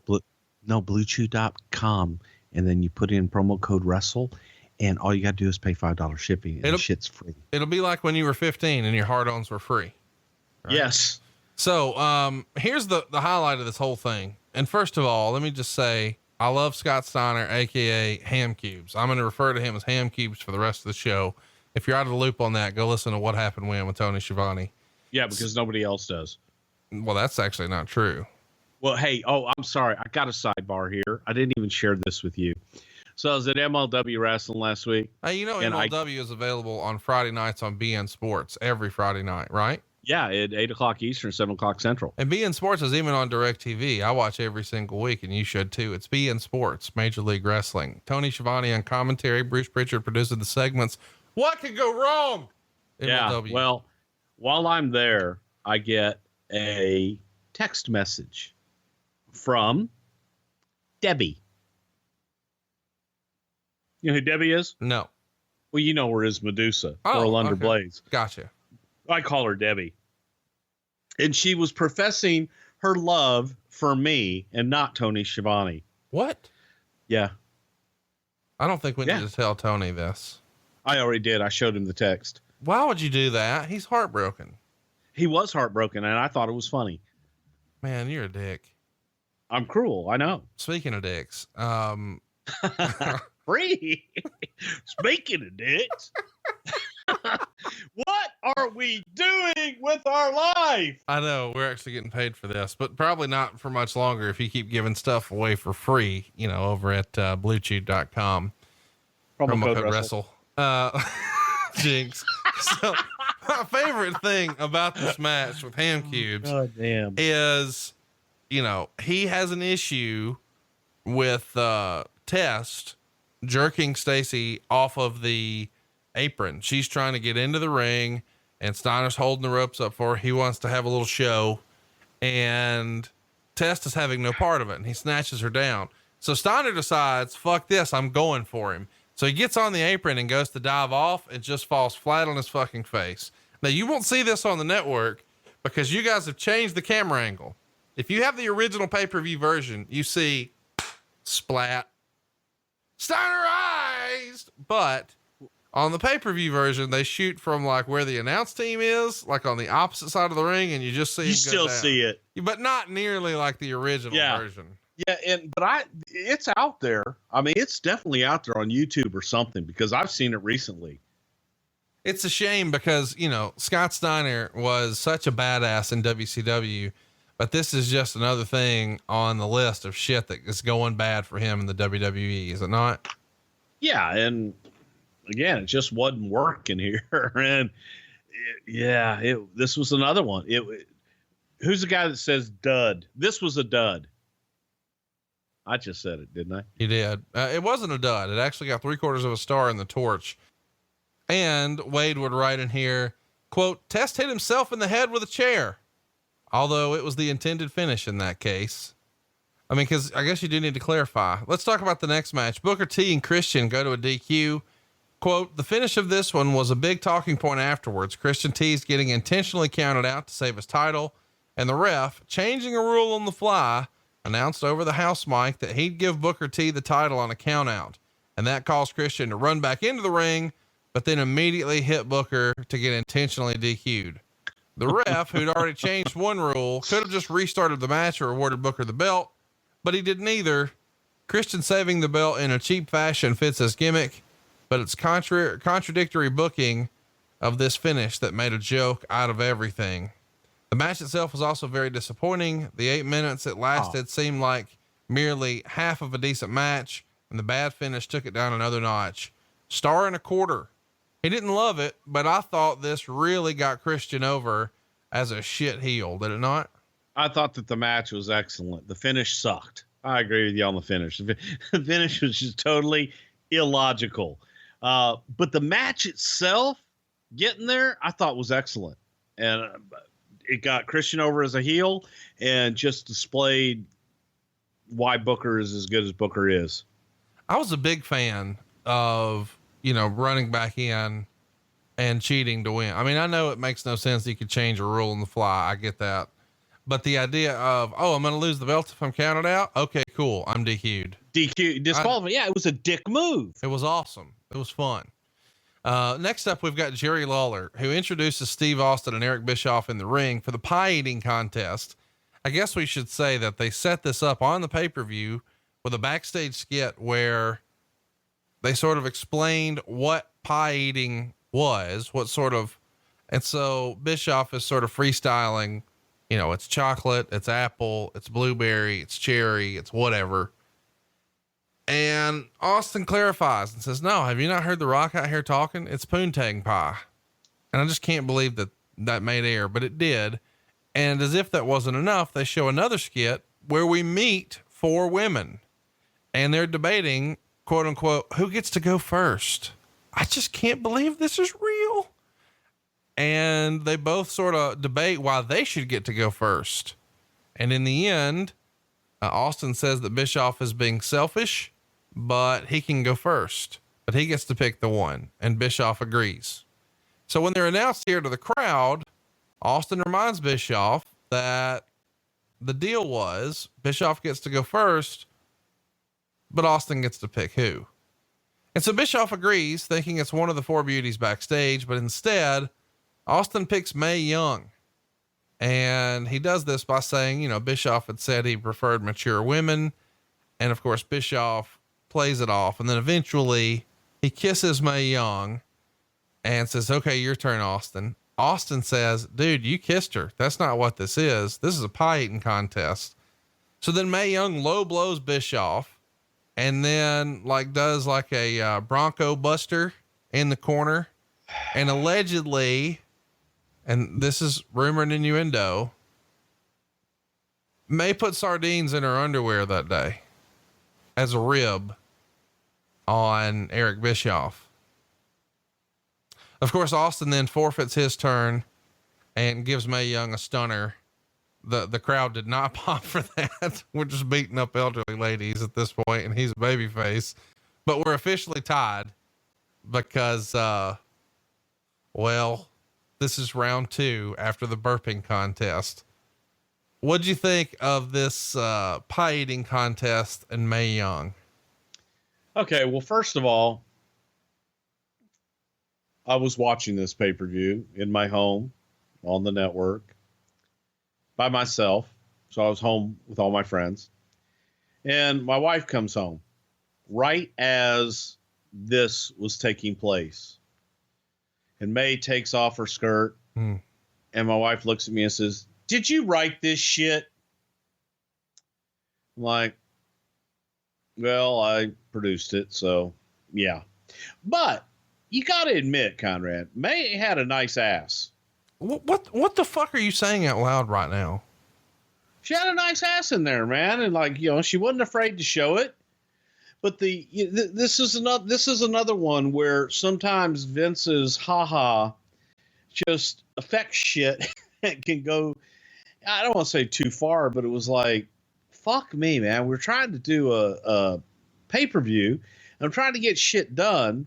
And I'm looking for Mae, and I'm trying to get Mae up to the gorilla position. And Moolah looks at me, she says, honey, she's not ready yet. She's still stuffing fish down her panties. All right. Cool. We'll wait, because she wasn't done stuffing the fish down her panties. And Vince just thought it would be hilarious if Mae rubbed her crotch with raw fish in her panties. And if you look closely enough, when you go back and you watch this, you can actually see the fish, because Mae's panties are they're little sheer, and you can actually see, and you can see the little fish eyes and everything kind of bugging back at you. At least I hope that was fish eyes. Oh God. Help me understand. Vince McMahon is the one who asked Mae Young to put fish in her undergarments. He thought it was hilarious. Well, help me understand what that sounds like and how he pitches that. God damn it. Mae, I got one for you. When you go out there, first of all, you're going to make out with Bischoff. Which one's Bischoff? The one with the hair over there. Now, I want you to stick your tongue down his throat. Oh, my. You got it, baby. Oh, no. Sound like Jimmy Hart all of a sudden. You got it, baby. I'll say about no. Anyway. And Jamie Noble, I'll stick that tongue down her throat, baby. If only Jamie was there to produce this shit. So, and he says, then I'm thinking you get him in the corner and you hit him and a little low blow there and give him, the Bronco Buster. But I'd like you to stuff a bunch of raw fish down in there. Just rub it in his face. It's a little ha-ha. She loved it. It's crazy. Yeah, it was. But yeah, like I said, you can actually see, if you can go back and look with that in mind, and you can see the fish in there swimming around. And you will have to admit later, around. Conrad, she had a pretty damn good ass for an 80-year-old woman. Bruce, you have got too much Blue Chew in you right now, man. You got to slow your roll. It's $5 for shipping. The shit's free. Go to bluechew.com, promo code Wrestle. Saying. La Resistance, one of those guys probably had some Blue Chew, beat Kane and Rob Van Dam 5 minutes and 50 seconds to capture the WWE Tag Team titles in an upset that WWE's Jim Ross would call Texas-sized. Pro Wrestling Torch's Wade Keller says, blah match. Miscues with RVD and Kane cost them 3/4 of a star. La Resistance winning the tag titles. Man, who were they blowing to get this? It was this whole thing was designed for the RVD Kane split up, and they were means to an end. Is that right? That's how you say that? I always get that ficked up. Jesus, I'm punchy. Well, we've had a twat list, I know. I actually wrote that down. Twat list. But I look, the only thing that kind of amazed me is I look back and seeing Rene Dupree during that time. Here's a 19-year-old kid that looked the way that he looked, had the body, and he was a pretty good worker. Had he not had some of the issues that he had, God, he could have been a hell of a star. But yeah, this match sucked. Pretty much just sucked. With the win, Rene Dupree becomes the youngest man in WWE/F history to hold the tag team titles. He's just 19 years old. I can't wait for us to have a Rene Dupree episode sometime. Next up, we've got Bill Goldberg pinning Chris Jericho at 11 minutes. Goldberg dominates early, and then Jericho takes over after he sidesteps a spear at ringside. Goldberg winds up ramming through the ringside barrier and then sells the shoulder the rest of the match. He makes several comebacks, and Jericho stopped one comeback with a low blow and then applied the walls of Jericho. A lot of the fans are even chanting Y2J here, but Goldberg powers out and then finishes off Jericho with a spear and a jackhammer. And afterwards, Goldberg gets in the face of a ringside fan with a pro Jericho sign. Not really babyface behavior here. 2 3/4 stars. What'd you think of this one? I'm not a big Goldberg fan, and I thought that they had a hell of a match. I really and truly did. I didn't expect it with Goldberg being involved, but again, Bill going to the fan after the match, he took things personally and thought it was, thought it was a shoot sometimes, and didn't always know how to react if someone booed him or said something that he didn't want them to say. But the match was good. And it told a hell of a story. No doubt about it. You can hear more about the story in our Goldberg episode available in the archives. I guess we should say in the build up to this show, we had a mystery assailant attempt to run Goldberg over with a vehicle. Now we know why that happened, because he's bald with a goatee. So of course the creative said, hit that motherfucker with a car. And later that night, 101. it is. It's sort of like coming out of a box at this point. Later that night, of course, Goldberg beat Christian in a cage. Then on the May 19th Raw, Austin said that Lance Storm was the man who tried to run over Goldberg. And of course, Storm says he was hired by Jericho to run him over. So, we've talked a lot about this storyline and about the real life situation, their brawl or whatever in the backstage area. And Chris even wrote in his book that he thought they had a pretty good match here at the pay-per-view. Although he says when he walked into Gorilla afterwards, he received absolutely no reception, which maybe was a sign of what Vince thought about it. But he says Goldberg got a standing ovation from Vince McMahon. And, I guess that really sort of says a lot about the way Vince felt like he had to handle Goldberg at the time, does it not? Well, I think it was the first time Goldberg had ever delivered anything in the ring that warranted any kind of an ovation. And Chris was probably through first, and Vince, didn't feel that Chris needed that. Right. And then, Goldberg coming through, that he needed that encouragement. And Vince felt it was appropriate to use that to pump him up and let him know, God damn you, hell of a job there, pal. I know we've talked about Goldberg a lot recently here, and obviously Jericho and Goldberg have patched things up, and they even did by this point. I mean, Bill invited Jericho to fly on his private plane a few times, so they're on better terms here.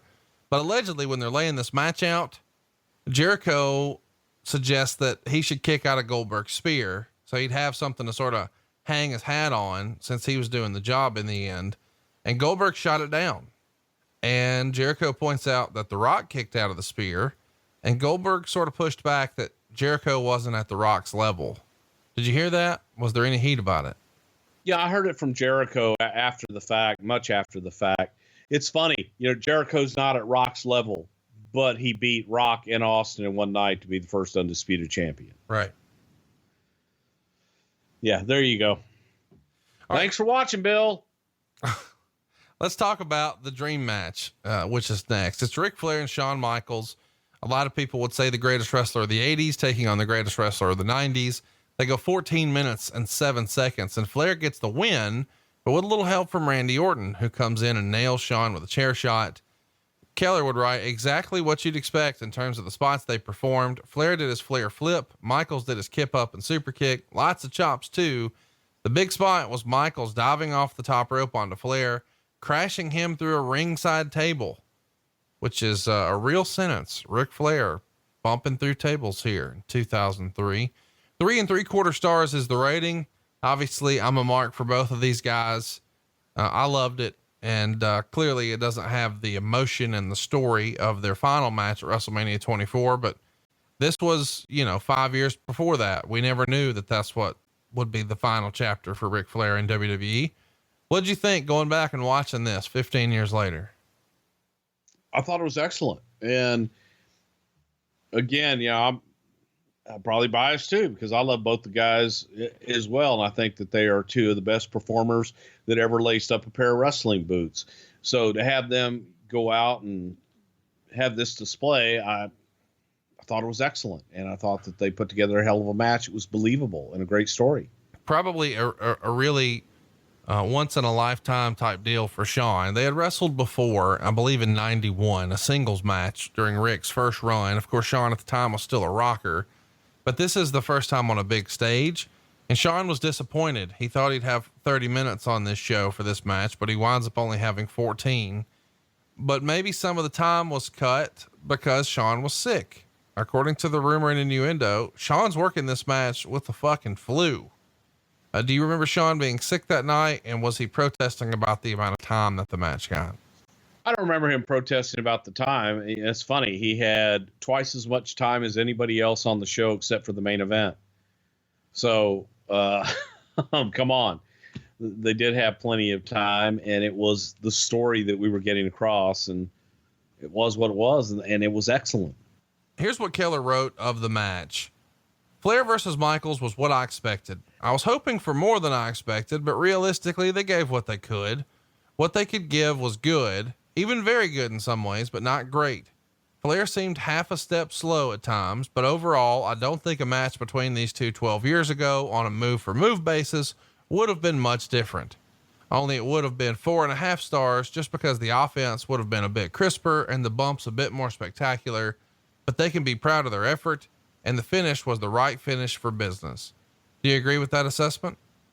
No, I think, I think that Ric Flair, for his age, especially, was spot on. It was Ric Flair. It was Shawn Michaels. So the whole point behind the match was the old dog and the young kid that idolized the old dog. You have to take into consideration the story. And to me, Ric Flair played his part to perfection. And so did Shawn. He was supposed to be a half step off. You can't Again, it's these guys wanting, the flip floppy fly bullshit of a Japanese match every single match that has no psychology. This match had psychology and a story that was carried through all the way. Well, they're telling quite a story with what's next. Bischoff and Austin are supposed to have a sing off, but after Bischoff embarrassed himself singing his own theme, Austin changed the contest to a mud pit match, and he then threw Bischoff into a mud pit where there were several pigs set up on the floor, and Austin drank some beer. What the fuck is this? Well, as I said last week, I tell you what was supposed to happen. And the whole idea behind this damn competition was to get to the finale of a singing competition, to where Bischoff goes out and Bischoff has a band and he tries to sing some kind of country song or some bullshit. And then Steve comes out after the fact with ZZ Top. Houston boys, that little old band from Texas, and ZZ Top comes out and they do I'm Bad, I'm Nationwide. Now, Billy Gibbons is a friend of mine. John Paul Shelnut is a good friend of Billy Gibbons, and we had talked and we had discussed some different things. Billy was all for it, and Billy was happy to be a part of it. But when you've got a band and you've got management, things get a lot more complicated than they probably should be sometimes. But Billy was going to be in town, and he agreed to do it. And he was like, yeah, man, we can figure out some different things to do. But the more that Billy's management got involved in it, the more it seemed like this isn't going to happen. So we came up with plan B and plan C. And we went right up until that day, kind of negotiating back and forth with different things to do. And, was Dusty Hill and Frank Beard going to be a part of it? They, I don't think, really wanted to be a part of it. Dusty did, but I don't think Frank really did. And it just became a clusterfuck. Billy wanted to go to the ring with his guitar and hit Bischoff over the head and just shit like that we couldn't do, and we couldn't work it out. So Vince was like, we'll do this. We'll have a sing-off. And then we ended up with the pig pen. And the match and the whole night of the triathlon was basically what was in that pig pen. Shit. Yeah. Man, you guys had fun fucking with Bischoff, did you not? Here's the thing.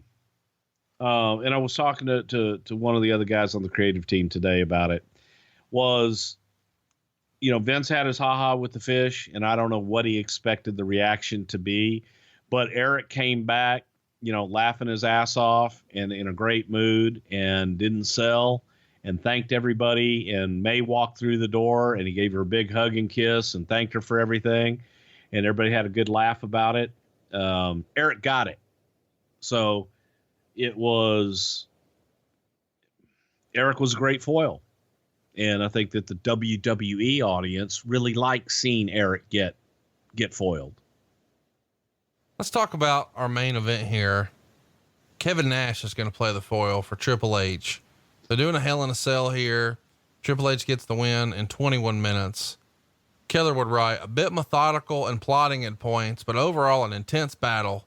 Hunter used a hammer and a screwdriver as a weapon. Special ref Mick Foley took some weapons away and got shoved off the apron for his trouble. Hunter, Nash, and Foley all bled. Hunter wins clean with the pedigree. No big stunts. Flair and Orton help Hunter up afterwards. 3.25 stars.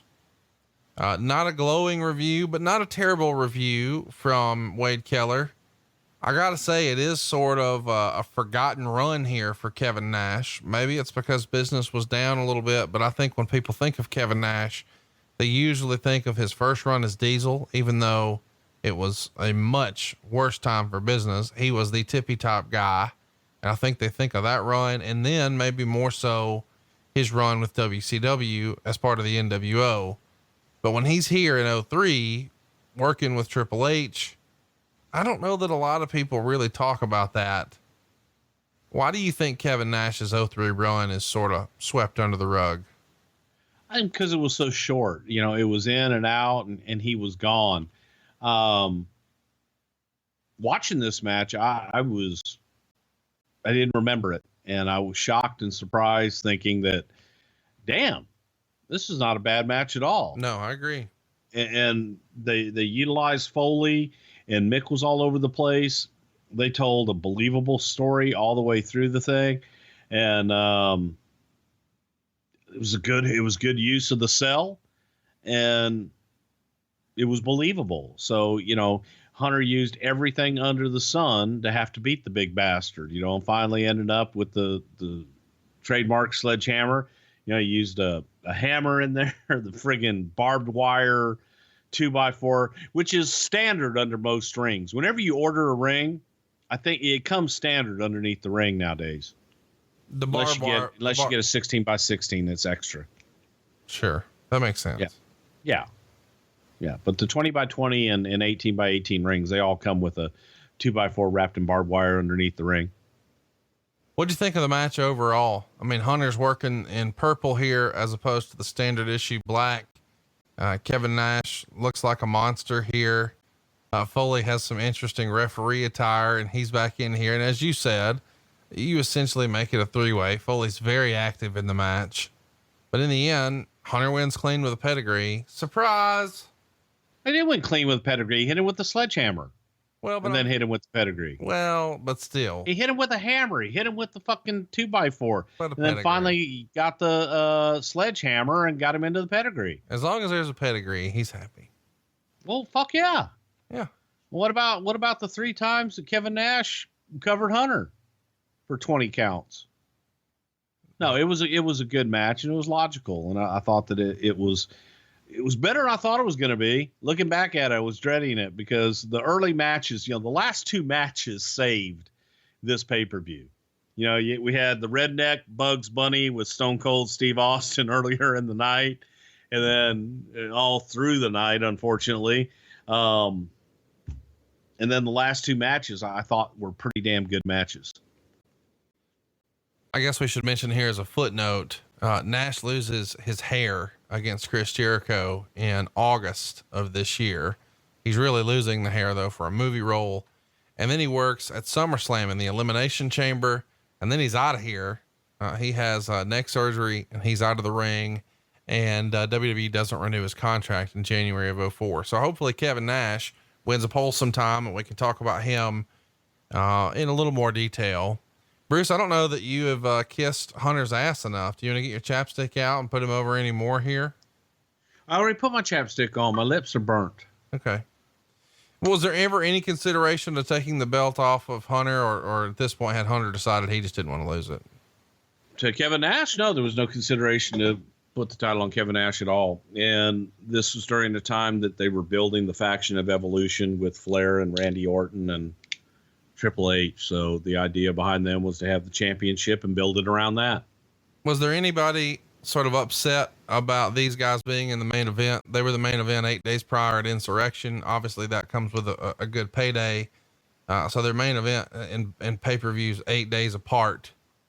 Anybody have anything to say about that? No, they were top guys. It was top story. I guess it's worth mentioning they worked at Judgment Day for the world title as well. And then even going back before that, we saw, well, you remember the run here. We'll talk about Triple H another time. Let's briefly touch on the Raw after the show here. The very next night, Mick Foley comes out for a promo, and Evolution follows and confronts Foley. And that leads to Randy Orton and Foley exchanging words.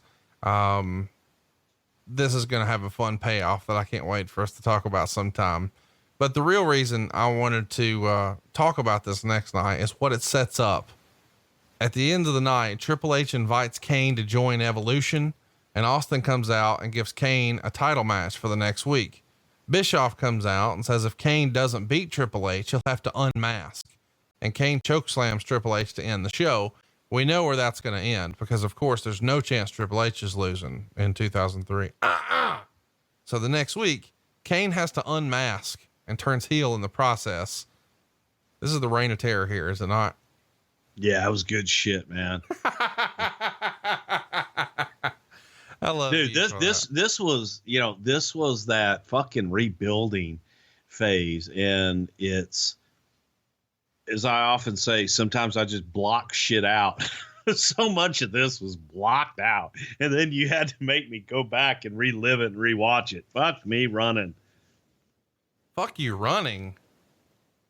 Yeah. That's a Southern expression. I haven't heard that. Well, you'd have to, if you couldn't do that, then I know something that can increase your performance and give you that little extra confidence there, big boy.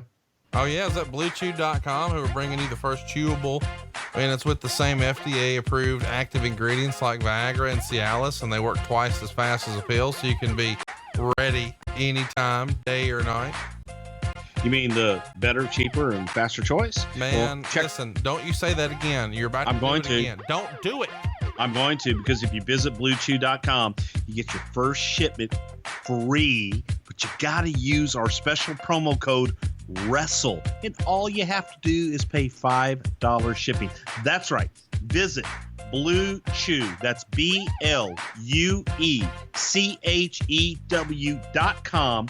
Use our promo code WRESTLE. Your first shipment is FREE free. All you got to do is pay $5 shipping and handling. Try it free on us. I can't believe that that you're really pushing this. I mean, you know that they're never going to be back.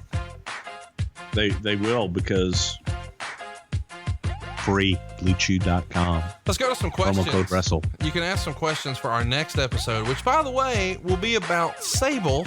She's coming up. Mark your calendars. June 22nd, June 29th is King of the Ring 1998. July 6th is Brutus the fucking Barber Beefcake. July 13th is Muhammad Hassan. July 20th is The Invasion. And July 27th is Vengeance 2003. So stay tuned for those if you haven't already. Like us and follow us everywhere. Instagram and Twitter are both at Prichard Show. He is at Bruce Prichard. I am at Hey, it's Conrad. Check us out on Facebook. Please like us there. Facebook.com/something to wrestle. And if you haven't already, check out somethingtowrestle.com and subscribe to our YouTube. It's free and you're going to want to be there. Let's hit some Q&A here. We give the fans an opportunity to ask questions, and I'm ready to rapid fire some here if you're ready. You rapid fire and I'll rapid answer. Alan Jackson wants to know, Nash wasn't with the company much longer after leaving after SummerSlam. You guys have mentioned Nash was considered for the Armageddon pay-per-view with Goldberg and Triple H. Were there any other plans for Nash after this Triple H feud? Well, first of all, I'm a big fan of your music there, Alan. And, there weren't any in writing because Kevin was going away to go do a movie. So we knew that there was going to be time away, and the idea was get through the whole Triple H angle and then give Kevin his time off. Andrew wants to know, I remember this pay-per-view for the fan dressed as Tigger from Winnie the Pooh that was visible all night ringside. Goldberg got into what appeared to be a verbal altercation with this fan after the match with Chris Jericho. Does anybody have anything to say about this backstage?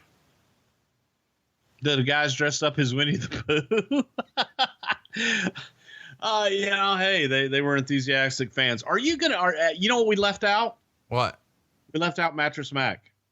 You know what? I'm glad you mentioned that, because there is that moment in the whole Eric Bischoff, Steve Austin redneck triathlon deal where he's demanding that this get switched to the Pigpen deal, and he deputizes, he being Austin, pronouns pal, everyone in the arena, and says, should Eric Bischoff decide to escape or try to escape, please throw his ass back into the arena because Stone Cold Steve Austin said so.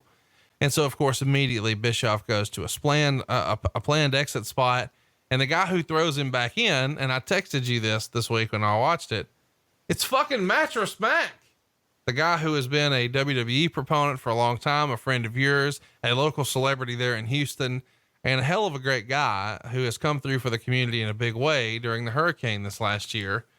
How did this Mattress Mac becoming a Steve Austin deputy and getting involved in this Eric Bischoff skit come to be? Well, Mac is a very dear friend of mine, and Gallery Furniture is the only place in Houston where you're going to be able to get great furniture. So check that out. But Mac was in the right place at the right time, and Eric had done some stuff with Mattress Mac during the promotion. We'd done some stuff at his tennis club, so Mac knew Eric, and of course Mac and Steve Austin were longtime friends as well. It just worked out perfectly, and if there was a place for him to go, we just gave Mac a nice little spot to dump Eric's ass back in, and got a hell of a pop from the local Houston crowd. As soon as they saw Mac in the crowd, they knew exactly what was coming. Good stuff. Here's a fun question here. Jonathan Crone wants to know, did anyone realize Triple H was working his way through every main WCW star by this point? He'd already been put over by Steiner twice, Booker once, and he's about to go over Nash and then move into a feud with Goldberg. It's kind of hard not to draw the dots on that one. Yeah, that was exactly the plan. You're so damn smart, you should be booking. I mean, seriously, I mean, are you going to address that at all or just be a smart ass? I mean, he's clearly just going after WCW dudes. I mean, that's by design. So he didn't work with any WWE guys ever. I think the point is he fucking beat them all, Bruce. Put your chapstick on. Well, of course he beat them all. He was better than all of them. Oh my God. Listen to this. Ronnie wants to know, Bruce, would you agree that Triple H had a horrible 2003 in ring wise? He is at his very worst since becoming a main eventer in 2003. And this is his most boring reign as champion of his entire career. No, I would disagree with that. And I thought that it was during a building time, for Evolution and being able to get those guys up. I thought that whole Evolution thing for me was the best spot for Randy and Batista. And I don't think it did Hunter any favors really. But I thought it did a shitload for Batista and for Orton. Eric has a great question. Was Mick Foley brought in because Vince didn't have faith in Nash to deliver in the ring, or was it just as an added attraction? It was timing. It was timing where Mick was looking to come back and do something with us, and it fit in with the whole Hell in a Cell. It was good timing. So Mick came into that spot, and we used him, for a little while before and after, and it just worked out. But it was an attraction. All right, I think we're going to be able to have fun with this one. Eric says, horse shit that Nash did not win the damn belt. Bigger draw and a lot more people like him.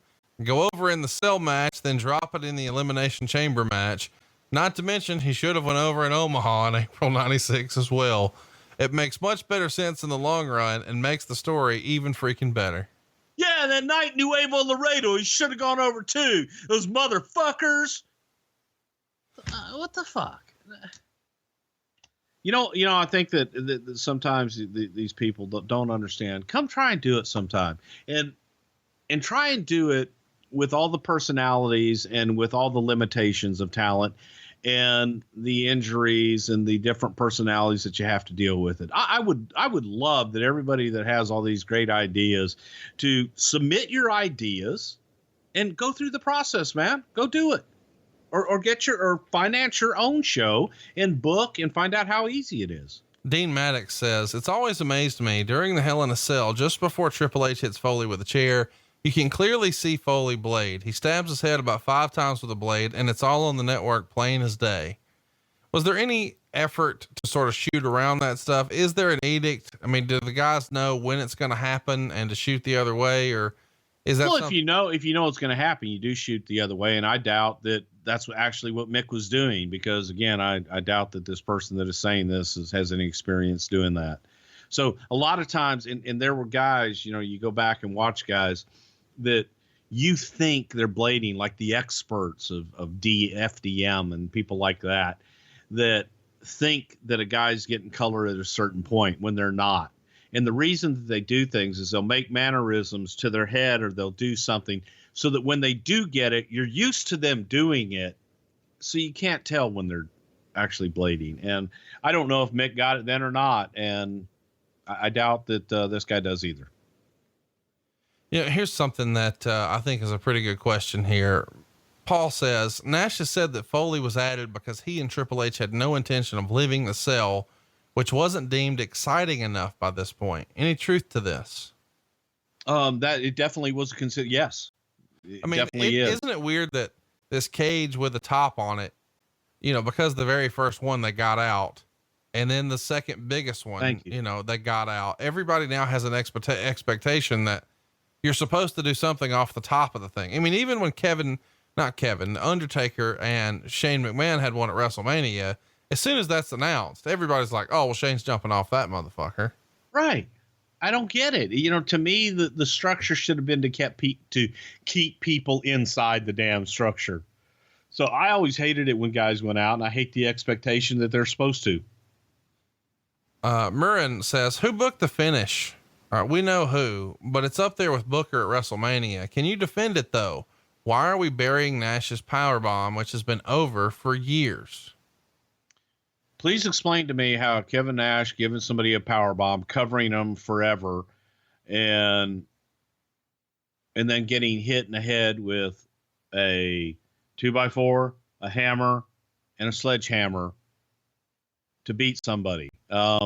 Again, folks are so hung up on shit that they can't see the tree for the forest. That's really the answer. Yeah, that's really the answer. I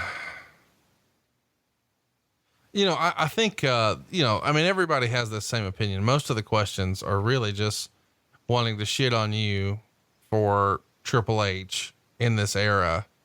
And you're sort of insinuating that really nobody had an issue with it. I mean, from a fan's perspective, people were really starting to get annoyed with the booking of Triple H. Is there nobody sort of protesting in the back for any of this? I think that there are people. No, nobody's protesting. No, absolutely not. I think that there are rumblings and grumblings from people that are either jealous of the position or feel that he's getting special treatment because of who he's getting ready to marry. So I think there's always going to be grumblings of that.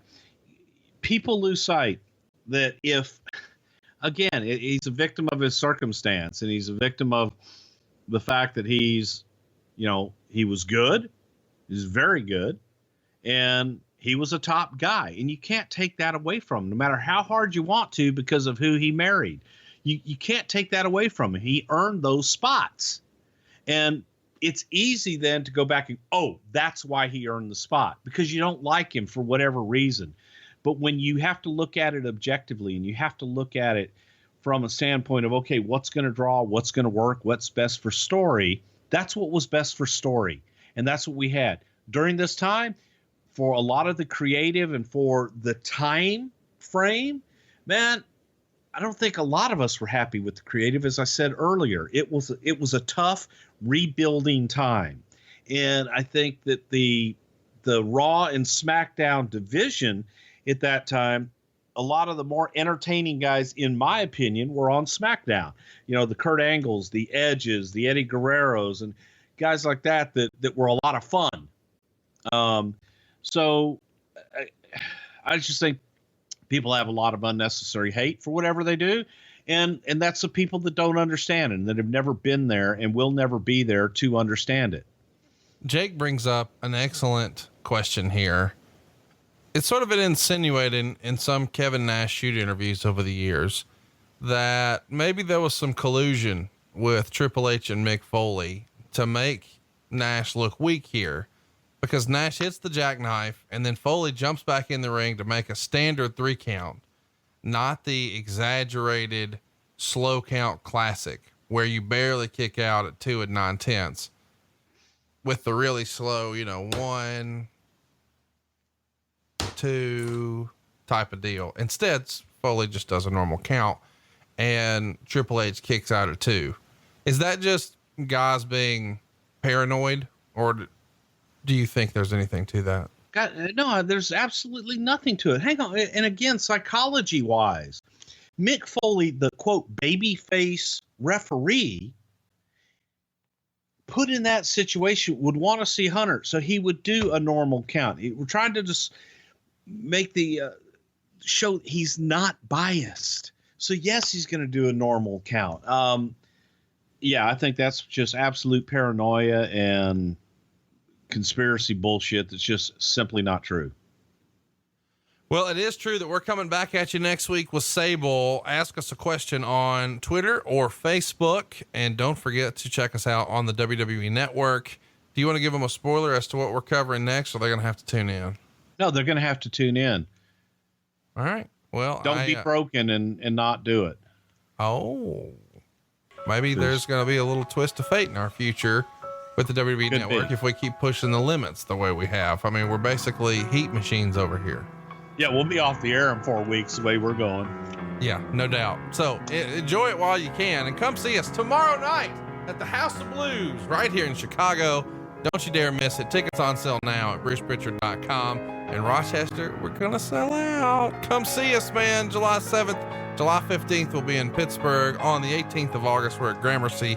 And don't forget about LA and San Antonio. We've got so many shows coming your way right now. Tickets available for all of them at brucepritchard.com. You can also see some shirts there and lots of other fun merchandise, including koozies and beach towels and baby onesies. What the fuck? That's not a real. It's right out of the box of gimmicks at boxofgimmicks.com. And as always, savewithbruce.com can help you skip a couple of house payments, get rid of some credit card debt, and get you a cheaper monthly payment. Even if you're a renter, you can get into a brand new house with no money down at savewithbruce.com. But by now, you clearly know that we are all about some Blue Apron, and you know all about Blue Chew. Please support our sponsors. We're proud to have them. We're proud to have you as a listener, and we'll be back next week with Sable. And I'm pretty sure after that, you and I will be banned from WWE until Brock Lesnar rides off into the sunset. You know, this show was a lot more fun than actually watching Bad Blood. Well, in fairness, everything was more fun than watching Bad Blood. I'm surprised you guys convinced 385,000 motherfuckers to pay $35 for that. Well, you know. I mean, they had to be doing it for Nash. They sure as shit weren't doing it for Triple H. Yeah, 'cause none of them drew. Well, I mean, Nash drew the house here. That's the reason that it popped the buy rate. Sure. Okay, I'll see you next week right here on Something to Wrestle With. Bruce Prichard, that's me. I was gonna say Hunter Hearst Helmsley because that's it's not something to wrestle with him. Yeah, if it was, we'd beat every. Oh, we already are though. Maybe that's what we should do. Exactly. Get used to it.